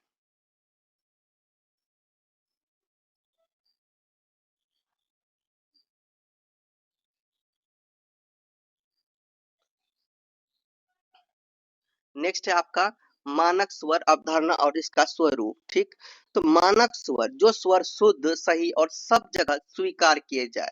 ठीक है, क्या? जो शुद्ध हो और सही हो और सब जगह इसको लिखा जा सके, वो क्या होगा? मानक स्वर होगा। हिंदी भाषा में जिन स्वरों का सही रूप प्रयोग किया जाता है वही मानक कहलाता है। जैसे मान लो कि स्वर आपका अ हो गया, आ हो गया, ठीक है, उसके बाद छोटी बड़ी अ से लेके अ तक में, है ना, जिसमें कि संयुक्त स्वर, अनुस्वार, है ना, तो ये सब आपका, तो ये स्वर जो है कि यूज होने वाला है, ये हिंदी भाषा में इनका यूज हुआ जाता है, यूज होता है, तो ये है आपका मानक स्वर। क्या कहलाएगा इसको? मानक स्वर कहलाएगा। ठीक, जैसे कि अब देखो इसमें क्या देखा मानक स्वर में, जो शुद्ध हो, जिसका उच्चारण सही हो, जिसका जो सभी जगह स्वीकार हो, ये मानक स्वर। इनकी स्वर स्वरूप की बात करें, किसकी बात करें? स्वरूप। अब देखो मानक स्वर में होता क्या है, मानक स्वर में जो कि क्या होता है, ठीक है, तो मानक स्वर में क्या होता है कि लिखित और बोलचाल दोनों में एक निश्चित रूप होता है और जो सेम सुना, जैसे आम, ठीक है, आम, आम, इसमें सही आम, जो जो सुन रहे हैं वही लिखे हैं। ईख ना, जैसे कि मान लो आम बोले हैं, आम में आपको सुनाए आ दिया और म दिया, वही लिख दिया ना, जो जो सेम सही तरीके से जो बोला गया वही लिखा गया, तभी ये इसको हम लोग मानक स्वर बोलेंगे भैया। और भी एग्जांपल है, ईख, मान लो कि ईख, ठीक है, तो ईख में क्या है, ई को बोला गया ई लिखे, ख को बोला गया ख। और भी कई एग्जांपल ले सकते हैं, जैसे कि ऊन हो गया, ठीक है, औरत हो गया, मतलब जो बोला जाए, जो हमें सुनने में लग रहा है ना, उसी तरह लिखा जाए, सेम एज इट इज, तो इसमें कोई चेंजेस ना हो, तो अब ना हुआ हो, अब ये क्या है? मानक स्वर, जो सही तरीके से सही रूप के साथ लिखा गया हो। बस बात खत्म, मानक स्वर खेल खत्म, मानक स्वर सीख गए हम लोग। अब हम लोग चलते हैं आगे, ये खत्म, ये चैप्टर ये खत्म जा। अब आता है व्यंजन के उच्चार और प्रकार। व्यंजन के उच्चारण के प्रकार, ठीक है, व्यंजन, अब तो हम लोग अब तक स्वर सीखे थे ना, अब व्यंजन, ठीक। तो व्यंजन में भी उसी प्रकार हम लोग क्या देखेंगे, व्यंजन को आप लोग क्या समझते हैं, जैसे क ख ग घ, तो क ख ग घ वाला क्या होता है, व्यंजन में वर्ण होते हैं ना। तो आपने समझ ये क्या सोचा, व्यंजन वर्ण क्या होता है, अगर कोई पूछा जाए तो व्यंजन वर्ण वो होते हैं जो स्वर की मदद से लिखा जाता है। जैसे कोई भी ऐसा व्यंजन नहीं होगा जिसको स्वर की सहायता ना लेना पड़ा हो। जैसे कि हम र बोलेंगे तो खाली र किससे बना है भाई, र में अ मिला हुआ, र में अ मिला हुआ, ठीक है। मतलब कुछ भी कोई भी व्यंजन हम लिखेंगे वहां पे स्वर वर्ण लिया गया है। तो व्यंजन का ये समझ लीजिए कि व्यंजन वर्ण को स्वर वर्णों की सहायता से लिखा जाता है। अंडरस्टैंड। अब देखो, अब देखो कि यहाँ पे देखो हर जगह स्वर वर्ण गया, ये तो समझ ही गया। अब हम लोग थोड़ा सा आगे बढ़ते हैं इसमें से।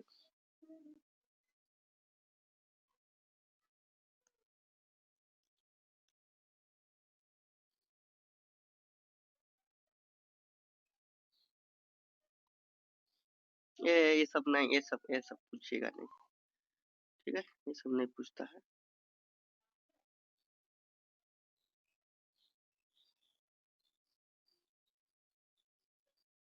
ये अर्धस्वर य और व, अर्धस्वर य और व। अर्धस्वर ऐसे वर्ण हैं जो कभी स्वर की तरह और कभी व्यंजन की तरह काम करते हैं। ये क्या होते हैं, अर्धस्वर क्या होते हैं, ये तो कभी य पर काम करते हैं, कभी व के अकॉर्डिंग, और फिर ये कभी व्यंजन में काम करते हैं, कभी स्वर की तरह ये काम कर लेते हैं। जैसे कि मान लो एक एग्जांपल लेते हैं, योग, ठीक है, योग। तो योग योग के अकॉर्डिंग आप देखें तो यहाँ पे क्या है, य है, ठीक है, य। तो अब देखो ये योग में क्या क्या है, योग में आपने देखा है, योग में क्या देखा है, यो, है ना, यो में और ओ, है ना, यो और योग, योग सुनाई दे रहा है ना, यात्रा, योग, यात्रा, ठीक है। तो आ लग रहा है ना, आ लग रहा है ना। तो यहाँ पे स्वर का यूज हो गया हल्का सा, ठीक। तो य ध्वनि, यहाँ पे आपको य ध्वनि भी क्या, य ध्वनि सुना दिया, ठीक है। इसमें अलग और भी जैसे कि यम, वयस्क, सौम्य, तो जिसमें य ध्वनि सुनाई दिया, तो यह आपका अर्ध स्वर य वाला हो गया, ठीक। अब शुरू वाला भाग में ही य सुना दिया। अब मान लो कहीं व ध्वनि सुनाई दिया, क्या, कहीं व ध्वनि ही सुनाई दिया, जैसे कि वन, है ना, वन, वन वन वन, वो ओ, वो, ठीक है। तो वन, तो अब यहाँ पे क्या देख रहे हैं, वन में क्या क्या आपको है, एक तो वो है ना, वो ओ मिला हुआ है। तो यहाँ जिसमें स्वर और व्यंजन वर्ण दोनों को आपको दिखाई देता है, दोनों की तरह आपको काम किया जाता है, ठीक है। तो ये आपका किस में हो जाएगा, स्वर्ण वर्ण। मान लो कि आपने व देखा, य देखा, य और वो, ये में देखो ये स्वर में भी काम, व्यंजन में भी काम करते हैं, ठीक है। तो अब देखो ये फिर वन ले लिया, और विकास की बात करें, विकास, ठीक है, ये स्वर और व्यंजन दोनों मिला है, देखो V, V E E E V, V E, ठीक है। तो आप समझो ये सब क्या है, स्वर वर्ण और व्यंजन वर्ण के मिश्रण। तो यही है अर्ध स्वर, य और वो। आगे बढ़ते हैं।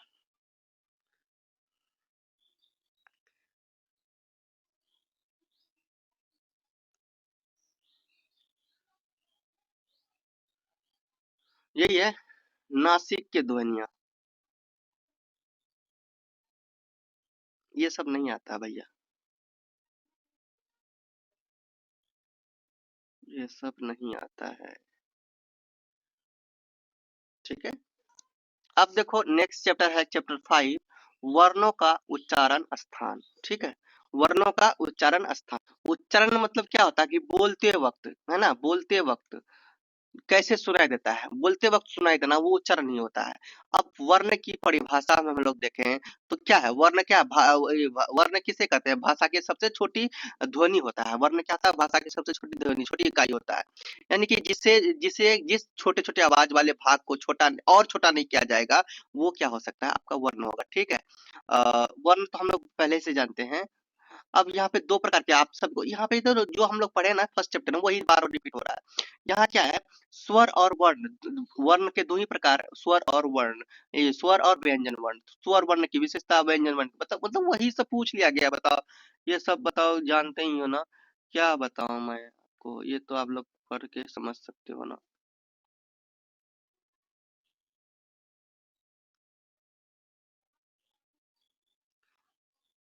वर्ण की परिभाषा है, ठीक है। तो वर्ण क्या है भाई, यहाँ पर पढ़ लो। यह सबसे छोटी इकाई है, अतः इसे पुनः खंडित मतलब फिर तोड़ा नहीं जा सकता। यह भाषा में अर्थ भेदकता का आधार है। इसका संबंध लिखने से है, इससे भाषा में व्यवस्था होती है, ठीक है। अब देखो क्या कह रहा है, वर्णों के समूह को वर्णमाला कहते हैं। जब वर्णों के जब समूह मिल जाते हैं एक साथ, वो वर्णमाला होता है। इस हिंदी में मूलतः 52 वर्ण होते हैं, ठीक है। इन वर्णों के दो भाग होते हैं, दो भाग में लिखा जाता है, एक स्वर और दूसरा व्यंजन। तो ये है आपका स्वर, देख लो अच्छा से, ठीक है। और ये है आपका, मतलब ऊपर में भी ये देखे थे कि नहीं देखे थे, और नीचे में देखे, तो यही सब है, ये विशेषता इसमें अपने तरीके से बता सकते हो। यहाँ पे विशेषता कि यहाँ पे साफ साफ लिखा है इसका विशेषता, ठीक है। स्वर वर्ण की वर्णों की विशेषता पढ़ लो, ये लिख देना अपने मन से थोड़ा सा। ये वर्ण पूर्ण रूप से स्वतंत्र हैं, इनका उच्चारण अवरोध रहित होता है। ये सब जो लिखा है ना, इनका उच्चारण में अन्य वर्णों की सहायता आवश्यक नहीं है। इन उच्चारण इनका उच्चारण देर तक किया जा सकता है। ये व्यंजन के उच्चारण में सहायक होते हैं। स्वर के उच्चारण में ध्वनि पूरे मुख विवर में गूंजती है, ठीक है। तो ये बाकी ये सब विशेषता पढ़ लेंगे थोड़ा सा। व्यंजन वर्ण की विशेषता है ना, क्या है, व्यंजन स्वतंत्र रूप से स्वयं उच्चारण, मतलब ये खुद से नहीं बोला जाता है, इसको बोलने के लिए स्वर की सहायता लिया जाता है, ठीक है। स्वरों की सहायता, व्यंजन के उच्चारण में वायु मार्ग का अवरोध होता है, मतलब कि वायु में वायु में ना रुकावट आने लगती है। तो वह देखो, कलम कलम मतलब आगे आके खींच लेता, मतलब आगे आके स्वर मिल नहीं जाता उन्हें, ठीक है। इनकी ये विशेषता बता सकते हो, इसके बारे में कुछ लिख सकते हो, ठीक है। क वर्ग, च वर्ग, टर वर्ग, ये सब क्या है भाई। और बाकी आप लोग ना क्वेश्चन पेपर खरीद लो, क्वेश्चन पेपर सॉरी कहते हैं, पीडीएफ परचेस कर। अब देखिए यहाँ के पॉइंट है आपके सामने, ध्वनि उत्पत्ति के स्थान। ध्वनि उत्पत्ति मतलब कि जब ध्वनि निकलती है ना, उनके कौन कौन से स्थान है, कहाँ कहाँ से ध्वनियां निकलती है। तो ये चित्र को देखिए, इस चित्र को देख के समझिए कि कहाँ कहाँ से निकलती होंगे ध्वनि, ठीक है। ये ध्वनि यहाँ से निकलता है, ठीक है, यहाँ से टच होता है, ठीक है, यहाँ से बोला जाता है, ठीक। तो इस तरह से आपने देखा।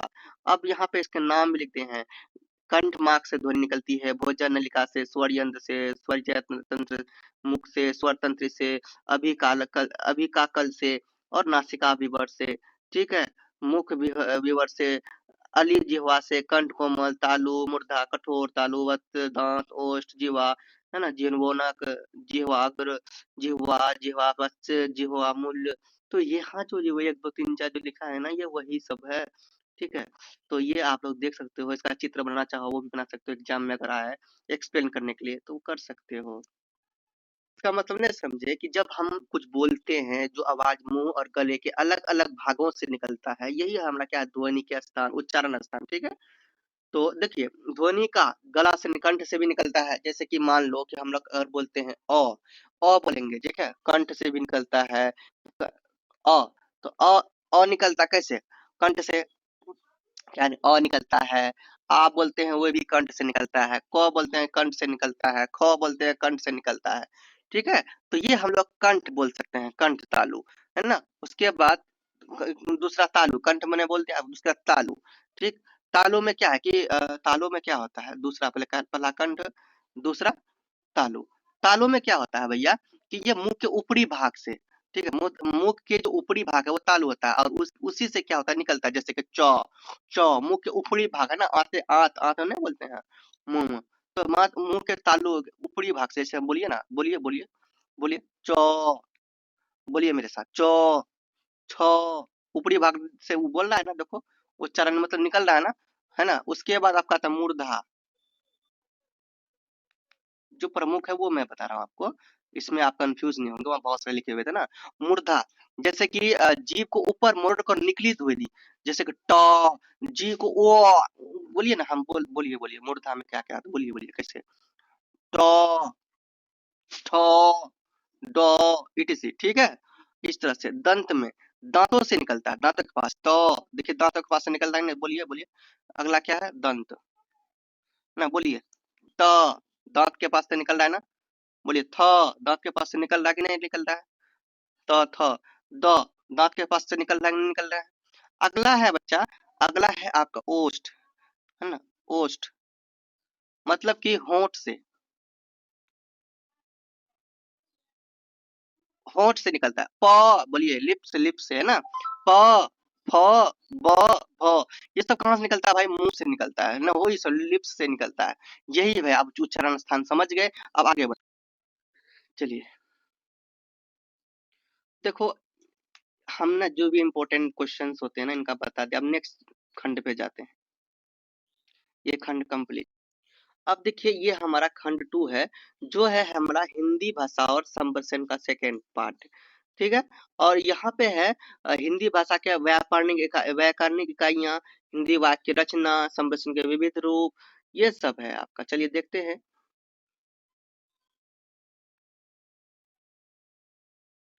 चैप्टर 6 क्या देखेंगे? चैप्टर से हिंदी भाषा की व्याकरणिक इकाइयां। तो इसका मतलब क्या हो गया कि हिंदी भाषा को सही ढंग से समझने और बोलने के लिए व्याकरण का भाई बहुत जरूरत पड़ता है। अगर हम हिंदी को सही तरीके से बोलना चाहेंगे, हम शुद्ध हिंदी को बोलना चाहेंगे, उसमें हमें व्याकरण का पूरा ध्यान रखना पड़ेगा। क्या भाई? व्याकरण का, ठीक है, व्याकरण का भाई पूरा ध्यान रखना पड़ेगा। अगर व्याकरण का ध्यान नहीं रखेंगे, ग्रामर का ध्यान, व्याकरण को इंग्लिश में क्या बोलता है? ग्रामर। तो ग्रामर का ध्यान नहीं रखेंगे तो ये हमारा क्या नहीं होगा भाई? हिंदी भाषा का शुद्ध रूप नहीं होगा, ठीक। तो अब देखो यहाँ पे बात करें, इसमें क्या खास व्याकरण क्या है? व्याकरण में आपको वर्ण, है ना, वर्ण पर बहुत अच्छा से फोकस करना पड़ेगा, ठीक है। शब्द को सही से मेंटेन करना पड़ेगा, वर्ण को, शब्द को, ठीक है। पद को देखना पड़ेगा ना, पहला वर्ण को देखना पड़ेगा, दूसरा शब्द को, तीसरा पद को, ठीक है। उसके बाद इन तीनों को देखने के बाद आपको क्या करना है? एक वाक्य का देखो, पहला दूसरा तीसरा हो गया। पहला आपने क्या देखा? पहला देखा भाई, फिर से लिख दूं, पहला देखा वर्ण को, वर्ण। दूसरा, दूसरा क्या देखा? शब्द, ठीक है। तीसरा देखा जाता है पद, मतलब कि असेंडिंग डिसेंडिंग ऑर्डर के अकॉर्डिंग एक सही तरीके से ना लिखना, लिखने की विधि, है ना। तो ये पद में आ गया। उसके बाद वाक्य को देखा जाता है चौथा नंबर में, किसको? वाक्य को। उसके बाद ही अवलोकन किया जाता है कि कौन सा सेंटेंस बोलना चाहिए। तो यही है भाई, यही है, ठीक, यही है आपका व्याकरणिक इकाइयां, हिंदी का शुद्ध रूप। आगे हम लोग बढ़ते हैं। सबसे पहले यहाँ पर पॉइंट है आपका शब्द और पद। शब्द और पद, शब्द आप क्या जानते हो? वर्ड्स। जैसे कि मान लो कोई भी, जैसे कि राम, राम क्या है? एक वर्ड्स है, एक शब्द है, ठीक। जैसे कि मान लो कि किताब, किताब क्या है? एक शब्द है, ठीक। अब मान लो कि पद की बात करें, अब है भी क्या है? एक शब्द है ना। और राम किताब, अब देखो पढ़ता भी क्या है? एक शब्द है, ठीक। तो राम है, किताब, पढ़ता, ये सब क्या है भैया? ये सब आपका शब्द है। और पद की बात करें तो इनमें पद कौन सा होगा? अब हम ऐसे भी लिख सकते हैं कि राम किताब पढ़ता है, राम किताब पढ़ता है, ठीक है। तो ये हमारा एक सेंटेंस भी हो गया और एक पद में, है ना, सही पद में, है ना। राम किताब पढ़ता है, एक पद के तरीके से, ये समझ लिया।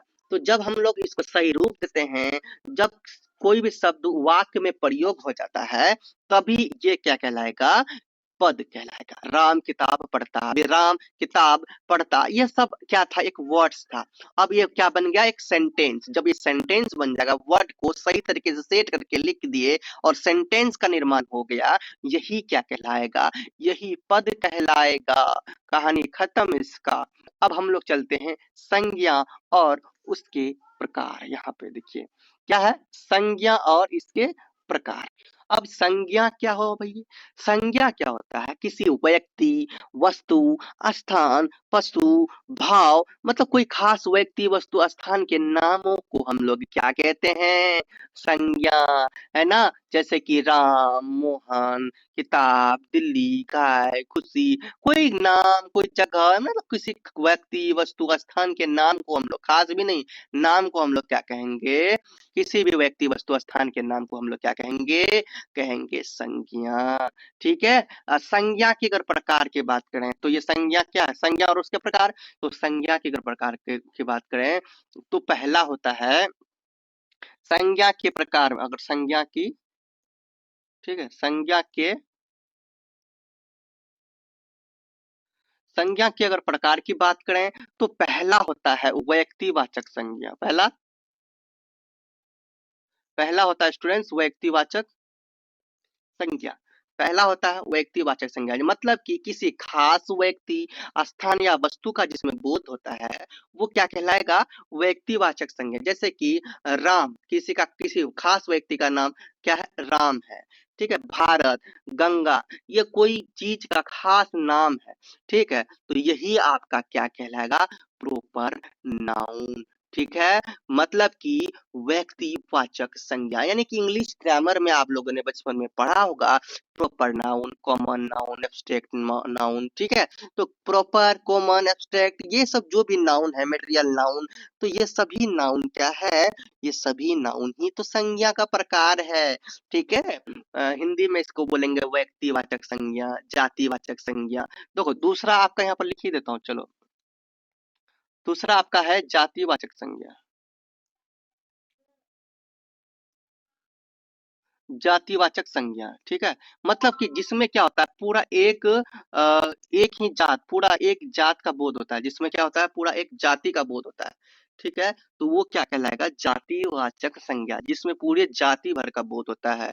ठीक है। जैसे कि मान लो लड़का, तो लड़का में जितने भी लड़का है वो सभी एक जात में आ गए। जैसे कि राम, मोहन, सोहन, गीता, पिता, रीता, बिल्ला, बिल्ला, है ना, कुछ भी बोल दो। मतलब एक ही कैटेगरी के लोग। मान लो कि बसेस, तो बसेस भी क्या है, बसेस भी आपका क्या है, मतलब एक ही कैटेगरी का चीज आपका जातिवाचक में आ जाएगा। किताब, तो किताब ही किताब चाहे कोई भी किताब हो। हम नहीं बोल रहे हैं कि एक संस्कृत का किताब, हम नहीं बोल रहे हैं कि प्रेम सर का ये किताब, है ना, तो ये किताब वो किताब नहीं। हम नहीं बोल रहे हैं कि आपका ये सब्जेक्ट कोड है BHDAE 182, हम खास ये नहीं बोल रहे हैं। हम किताब में बोलेंगे तो BHDAE 182, BVI 181, BCOS 185, मतलब ये सभी आ जाएंगे भैया।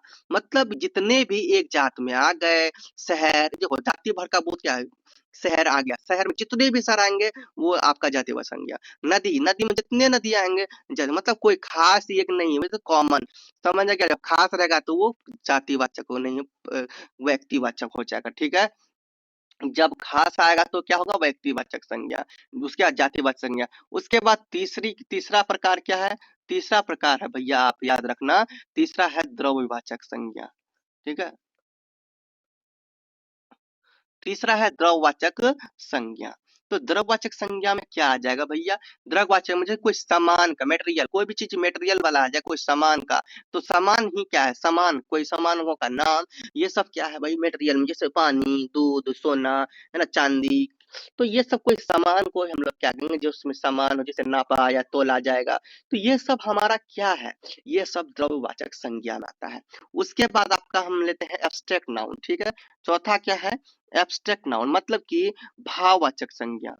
ठीक है। एब्स्ट्रैक्ट नाउन मतलब भाववाचक संज्ञा। तो भाववाचक संज्ञा में क्या होता है, जिससे फील किया जाता है, जिसे महसूस किया जाता है, वो आपका होता है भाववाचक। मान लो कि खुशी महसूस किया जाता है, ईमानदारी महसूस किया जाता है, ठीक है, बचपन महसूस किया जाता है। तो ठीक है, अच्छा, बुरा, ये सब हम लोग महसूस करते हैं, अवस्था को, भाव को, गुण को। ठीक है। तो अब यही हमारा क्या हो जाएगा भैया, यही हो जाएगा हमारा ये प्रकार है, ये भाववाचक। बस इस तरह से हो गया। अब हम लोग आगे देखते हैं, इनमें देखेंगे लिंग विधान और लिंग परिवर्तन। ठीक है। तो लिंग विधान क्या है, लिंग विधान है शब्द क्या, सब संज्ञा शब्द के स्त्री या पुरुष होने के जिसमें भेद होता है। लिंग विधान में क्या होता है, जैसे कि जिस चीज से ये पता चलता है कि कोई वस्तु पुल्लिंग है या फिर कोई वस्तु स्त्रीलिंग है। लिंग विधान दो प्रकार से हम लोग मानेंगे, लिंग विधान दो प्रकार से मानेंगे, क्या, कि स्त्रीलिंग और पुल्लिंग। तो यही पहचान को हम लोग जिस चीज को पहचान लें, ये स्त्रीलिंग है, ये पुल्लिंग, जैसे लड़का, राजा, घोड़ा, ये हम लोग किस में आता है, ये पुल्लिंग में आ जाता है। तो जो पुल्लिंग में आ जाए, ठीक है, वो क्या उसमें हम पहचान लिए ना, मान लो कि कहीं लिखा है कहीं लिखा है मोहन, तो भैया मोहन नाम सुने और क्या हम इसका पता लगा सकते हैं कि ये कौन चीज है? जब पता लगा लेंगे कि ये पुल्लिंग है, ये लिंग विधान हो गया, ठीक है, एक नियम हो गया, पहचान लिए कि भाई ये तो पुल्लिंग है, ये तो लड़का वाला बात है, ठीक है। हाँ, कहीं लिखा है प्रिया, तो प्रिया का नाम सुने तो क्या है, प्रिया का नाम सुन के हम उसको पुल्लिंग बोलेंगे? नहीं, प्रिया का नाम सुनेंगे तो बोलेंगे स्त्रीलिंग है ना। कोई लड़की का नाम, घोड़ी का नाम, है ना, मतलब कुछ भी जो लेडीज जात का, जिसपे लड़कियों का ना स्त्री जाति का बोध होता है, तो वो आपका स्त्रीलिंग में आ जाएगा। तो लिंग विधान यही दो प्रकार के। लिंग परिवर्तन क्या, लिंग परिवर्तन क्या, जैसे राजा का रानी, लड़का का लड़की, मम्मी का पप्पा, है ना, मौसी का मौसा, तो यही क्या है भैया, यही लिंग परिवर्तन है। लिंग विधान यानी कि शब्द या शब्दों की मदद से ये पहचानना कि वो पुरुष है या फिर स्त्री है, वो स्त्रीलिंग है या पुल्लिंग है, लिंग विधान। और जब यही स्त्रीलिंग पुल्लिंग को जब चेंज कर दें, ठीक है, तो ये है लिंग परिवर्तन। तो हलवा बन गया कि नहीं बन गया, कहानी खत्म, ठीक है, कहानी खत्म।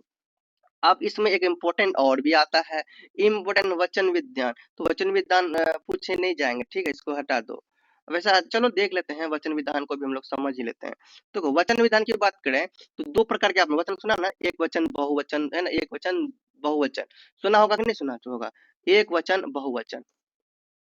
अच्छा, एक वचन क्या होता है, जिसमें एक ही चीज रहता है, एक वचन क्या होता है, जिसमें एक ही व्यक्ति, वस्तु या फिर स्थान का बोध होता है जिसमें, ठीक है। तो एक चीज, एक वस्तु, एक स्थान होता है, ये एक वचन में आता है। जैसे लड़का, किताब, गाय, पेन, कुर्सी, तो ये अकेला अगर एक चीज होगा तो ये क्या होगा, एक वचन। बहुवचन अगर का नाम ले तो बहुवचन में मतलब कि ये लड़के, है ना, ये लड़के, ये किताबें, गायें, कुर्सियां, मतलब एक से अधिक कोई भी चीज आपको दिखे तो क्या हो जाएगा बच्चा, क्या हो जाएगा आपका बहुवचन। कहानी खत्म, इसका कहानी है खत्म। अब हम लोग आगे बढ़ते हैं, कारक और विभक्ति को देखते हैं। क्या देखते हैं बच्चा, कारक और विभक्ति। तो कारक और विभक्ति, तो कारक और विभक्ति में अब बताओ कारक क्या है। तो कारक को समझिए, यानी कि वाक्य में संज्ञा या सर्वनाम का क्रिया, किसमें, किसी भी वाक्य में, कोई भी वाक्य हो सकता है, वाक्य में क्या, वाक्य में देखा जाता है यहाँ पे संज्ञा, ठीक है, संज्ञा या फिर सर्वनाम, वाक्य में संज्ञा एंड सर्वनाम को देखा जाता है, मतलब कि नाउन और प्रोनाउन। तो संज्ञा या फिर सर्वनाम के साथ जो क्रिया बनता है, जो क्रिया होता है, क्रिया के जो संबंध होता है, उसी क्रिया संबंध को, यानी कि किसी भी वाक्य में संज्ञा और सर्वनाम के क्रिया संबंध को हम लोग क्या कहेंगे, कारक कहेंगे। समझ में आ गया, है ना।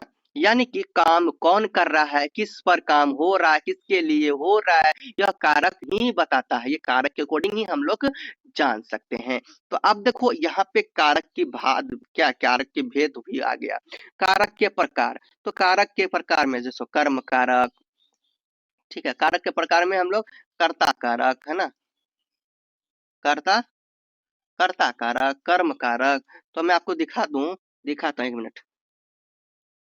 अब यहाँ पे देखिए कारक, ठीक है, तो कर्ता ने कर्म को करण से द्वारा संप्रदान का के लिए, जब भी कारक की विभक्ति, कारक के बारे में अगर बोला जाए तो इस तरह से आपको लिख देना है, अपादान से यानी अलग होना, संबंध की का के नानी ने रारी से, अधिकरण में पर, संबोधन हे अरे हजी, है ना। तो इस तरह से जैसे कर्ता ने, काम करने वाला, जिस पर कर्ता कर्म को जिस पर काम का प्रभाव पड़े, जिसके द्वारा काम करता, या क्या है, से द्वारा यानी जिसके द्वारा कर्ता काम करे, का के की जिसके लिए क्रिया की जाए, से अपादान से जिससे अलगाव हो, संबंध अन्य पदों से संबंध, क्रिया का आधार, किसी को पुकारना, बुलाना, तो इसमें संबोधन का हम लोग यूज करते हैं।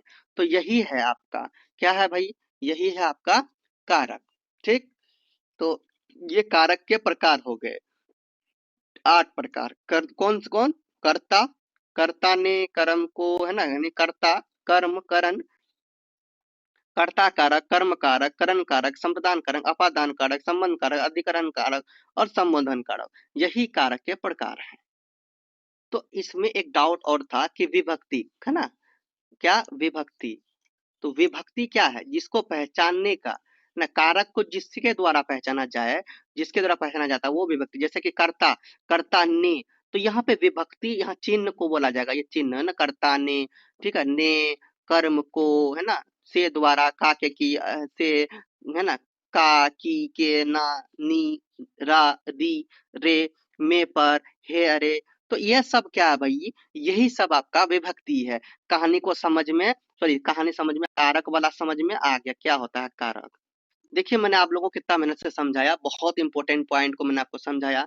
अगला है आपका इंपॉर्टेंट, क्रिया और उसके प्रकार। ठीक है, क्रिया और इसके प्रकार। क्रिया है क्या होता है? जब हम किसी काम को करते हैं, तो किसी काम को करने की विधि को हम लोग क्या कहते हैं भैया? यही तो क्रिया। जैसे राम खेलता है, राम कौन सा काम कर रहा है? खेलने का, सोने का, जाने का, सोना, खेलना, पढ़ना, है ना, यही सब क्या होता है? क्रिया होता है। अब उसके प्रकार की बात करें तो क्रिया के प्रकार, सकर्मक क्रिया। पहला क्रिया क्या होता है? सकर्मक, सकर्मक क्रिया।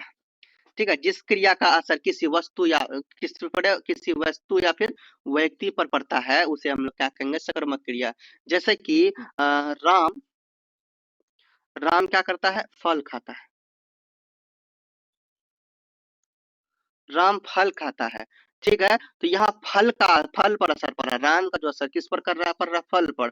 फल पर फोकस किया जा रहा है, तो यही सकर्मक क्रिया इस प्रकार। दूसरा है अकर्मक क्रिया। ठीक है, ये क्रिया का प्रकार बता रहे हैं। अकर्मक, अक्रमक, ये क भाई गलत नहीं समझना।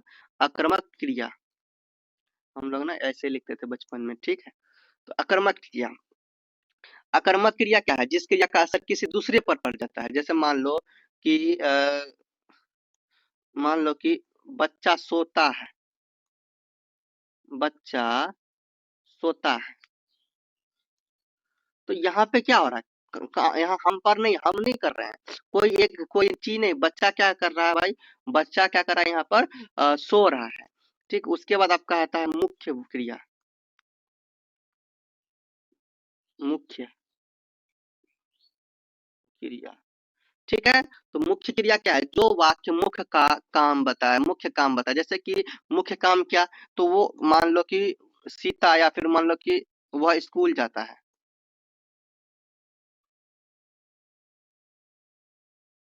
तो यहाँ पे काम खास हो रहा है, यहाँ जाने की काम हो रहा है, आने की काम हो रहा है, कोई काम वाली बात है यहाँ पे, है ना, कोई मुख्य काम है भाई, कहीं जा रहे हैं पढ़ने के लिए, स्कूल जा रहे हैं। ठीक है, सहायक, सहायक क्रिया क्या है? तो यहाँ पे अब दूसरा हम आता है नेक्स्ट, सहायक क्रिया। सहायक क्रिया, ठीक है, तो सहायक क्रिया में क्या आता है? जैसे कि वह पढ़ रहा है, हेल्पिंग वर्ब कहते हैं जिसे। तो सहायक क्रिया को इंग्लिश में कहते हैं हेल्पिंग वर्ब। तो is, am, are, is, am और आर, ये क्या होता है? Helping verb. मतलब कि ये सहायक क्रिया है, इसको हिंदी में है, हूँ, है ना, तो है, हूँ, हो, ये सब क्या है? सहायक क्रिया है। समझ में आ गया?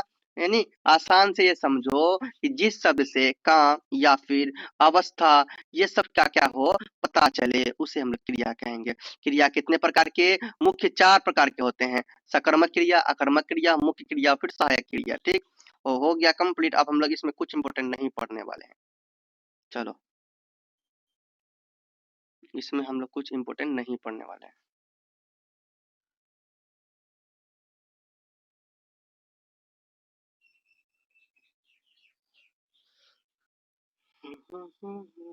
देखो विधान, यहाँ वचन विधान के बाद ये सब तो हम लोग पढ़ चुके हैं, समझ चुके हैं। वचन विधान, लिंग विधान समझे थे ना, उसी तरह वचन विधान, इसमें सेंटेंस को देखा जाएगा।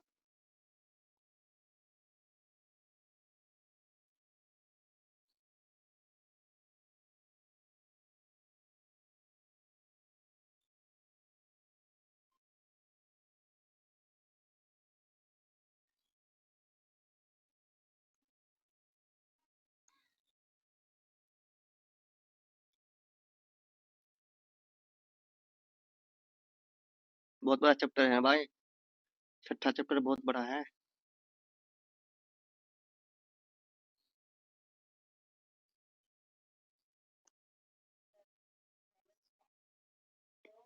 अब है ये आपका चैप्टर 7, हिंदी वाक्य रचना। इस चैप्टर से ही पता चलता है, हिंदी वाक्य रचना से। ये देखो, आप ध्यान से माइंड का यूज करो। हिंदी वाक्य मतलब हिंदी सेंटेंस का रचना कैसे, मतलब कि मान लो कि कोई भी सेंटेंस तभी, कोई भी वाक्य तभी सही होगा, शुद्ध होगा, जब उसको सही तरीके से लिखा जाएगा। ठीक है, सेंटेंस जब सही होगा तभी वो सही शुद्ध रूप से जब किसी वाक्य को लिखा जाएगा तो वो हिंदी वाक्य रचना हो जाएगा। ठीक है, तो वाक्य कैसे भाई बनाते हैं, जैसे मान लो कि किताब लिखा हुआ है। अब किताब का अगर हम लोग वाक्य बनाए एक हिंदी रचना के अकॉर्डिंग, तो हम लोग इसको सही रूप क्या दे सकते हैं कि मैं किताब पढ़ता हूँ। ठीक है, मैं किताब पढ़ता हूँ। ठीक है, मैं किताब पढ़ता हूँ, तो एक सही तरीके से मैंने बोला। आगे अगर और भी लिख सकते हो, तुम स्कूल जाते हो। दूसरा हम लोग वाक्य बनाते हैं स्कूल पर। किस पर? क्या? तुम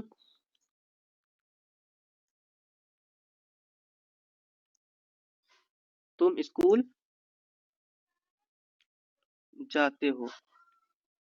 ठीक है, तो यहाँ पर क्या है कि ये हम लोग वाक्य बनाए, तो हिंदी का शुद्ध रूप के अकॉर्डिंग सेंटेंस बनाना, हिंदी वर्ड्स का सही रूप देकर सेंटेंस बनाना, उसी को हम लोग क्या कह देंगे, हिंदी वाक्य रचना। तो देखो, संज्ञा और सर्वनाम ये सब जानते हैं, इसमें आप कुछ नहीं पढ़ना। देखो भैया, अब मैं यही कहना चाहता हूँ कि अब आप लोग ना डायरेक्ट कहाँ पहुंचो, डायरेक्ट हमारा जो नोट्स का बनाए थे मोस्ट इम्पोर्टेंट क्वेश्चन आंसर का, उसे देखो। ठीक है, और एग्जाम दो।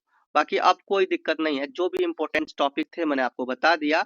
और अब डायरेक्ट आपको यही करना है, संप्रेषण के विविध रूप, मतलब कि बातचीत जो करते हैं इसका ये सब हम जानते हैं, मौखिक भाषा, लिखित भाषा ना, मौखिक लिखित इशारे पे बात करना, सांकेतिक भाषा, तो ये है संप्रेषण के विविध रूप। ठीक है, तो ये सब हमने अच्छा से चर्चा किया है। कहाँ पे? वहां पे, मतलब कि नोट्स में, जिसमें मैंने कंप्लीट नोट्स का वीडियो आप लोगों को दिया है ना, बहुत बढ़िया से चर्चा किया था, समझ में भी आएगा और एग्जाम में वहां से बहुत वहीं से क्वेश्चन आएंगे। तो जरूरी है जो मैंने आपको नोट्स बना दिया है ना, वो जल्दी से जाइए आप लोग नोट्स पर परचेज कीजिए भैया, व्हाट्सएप में जाके परचेज कीजिए। Complete most important question answer है, इनसे बाहर कुछ भी नहीं। बहुत खुश हो जाओगे जब एग्जाम में बैठोगे ना, पूरा बुक रिवीजन करा दिया, जो इंपोर्टेंट टॉपिक्स का करा दिया है ना। संप्रेषण कौशल मतलब कि जो हम लोग बात करते हैं, बात करने का टेक्निक क्या होता है ना, क्या स्टाइल होता है, अलग अलग स्टाइल से हम लोग बात करते हैं, ये सभी हमने कंप्लीट है ना वो उस पर करवा दी, इसमें अब कराने की कोई जरूरत नहीं है। तो आप लोग जाइए, अब पीडीएफ लीजिए, इस तरह से आपका कंप्लीट बुक का रिवीजन मैंने करवा दिया,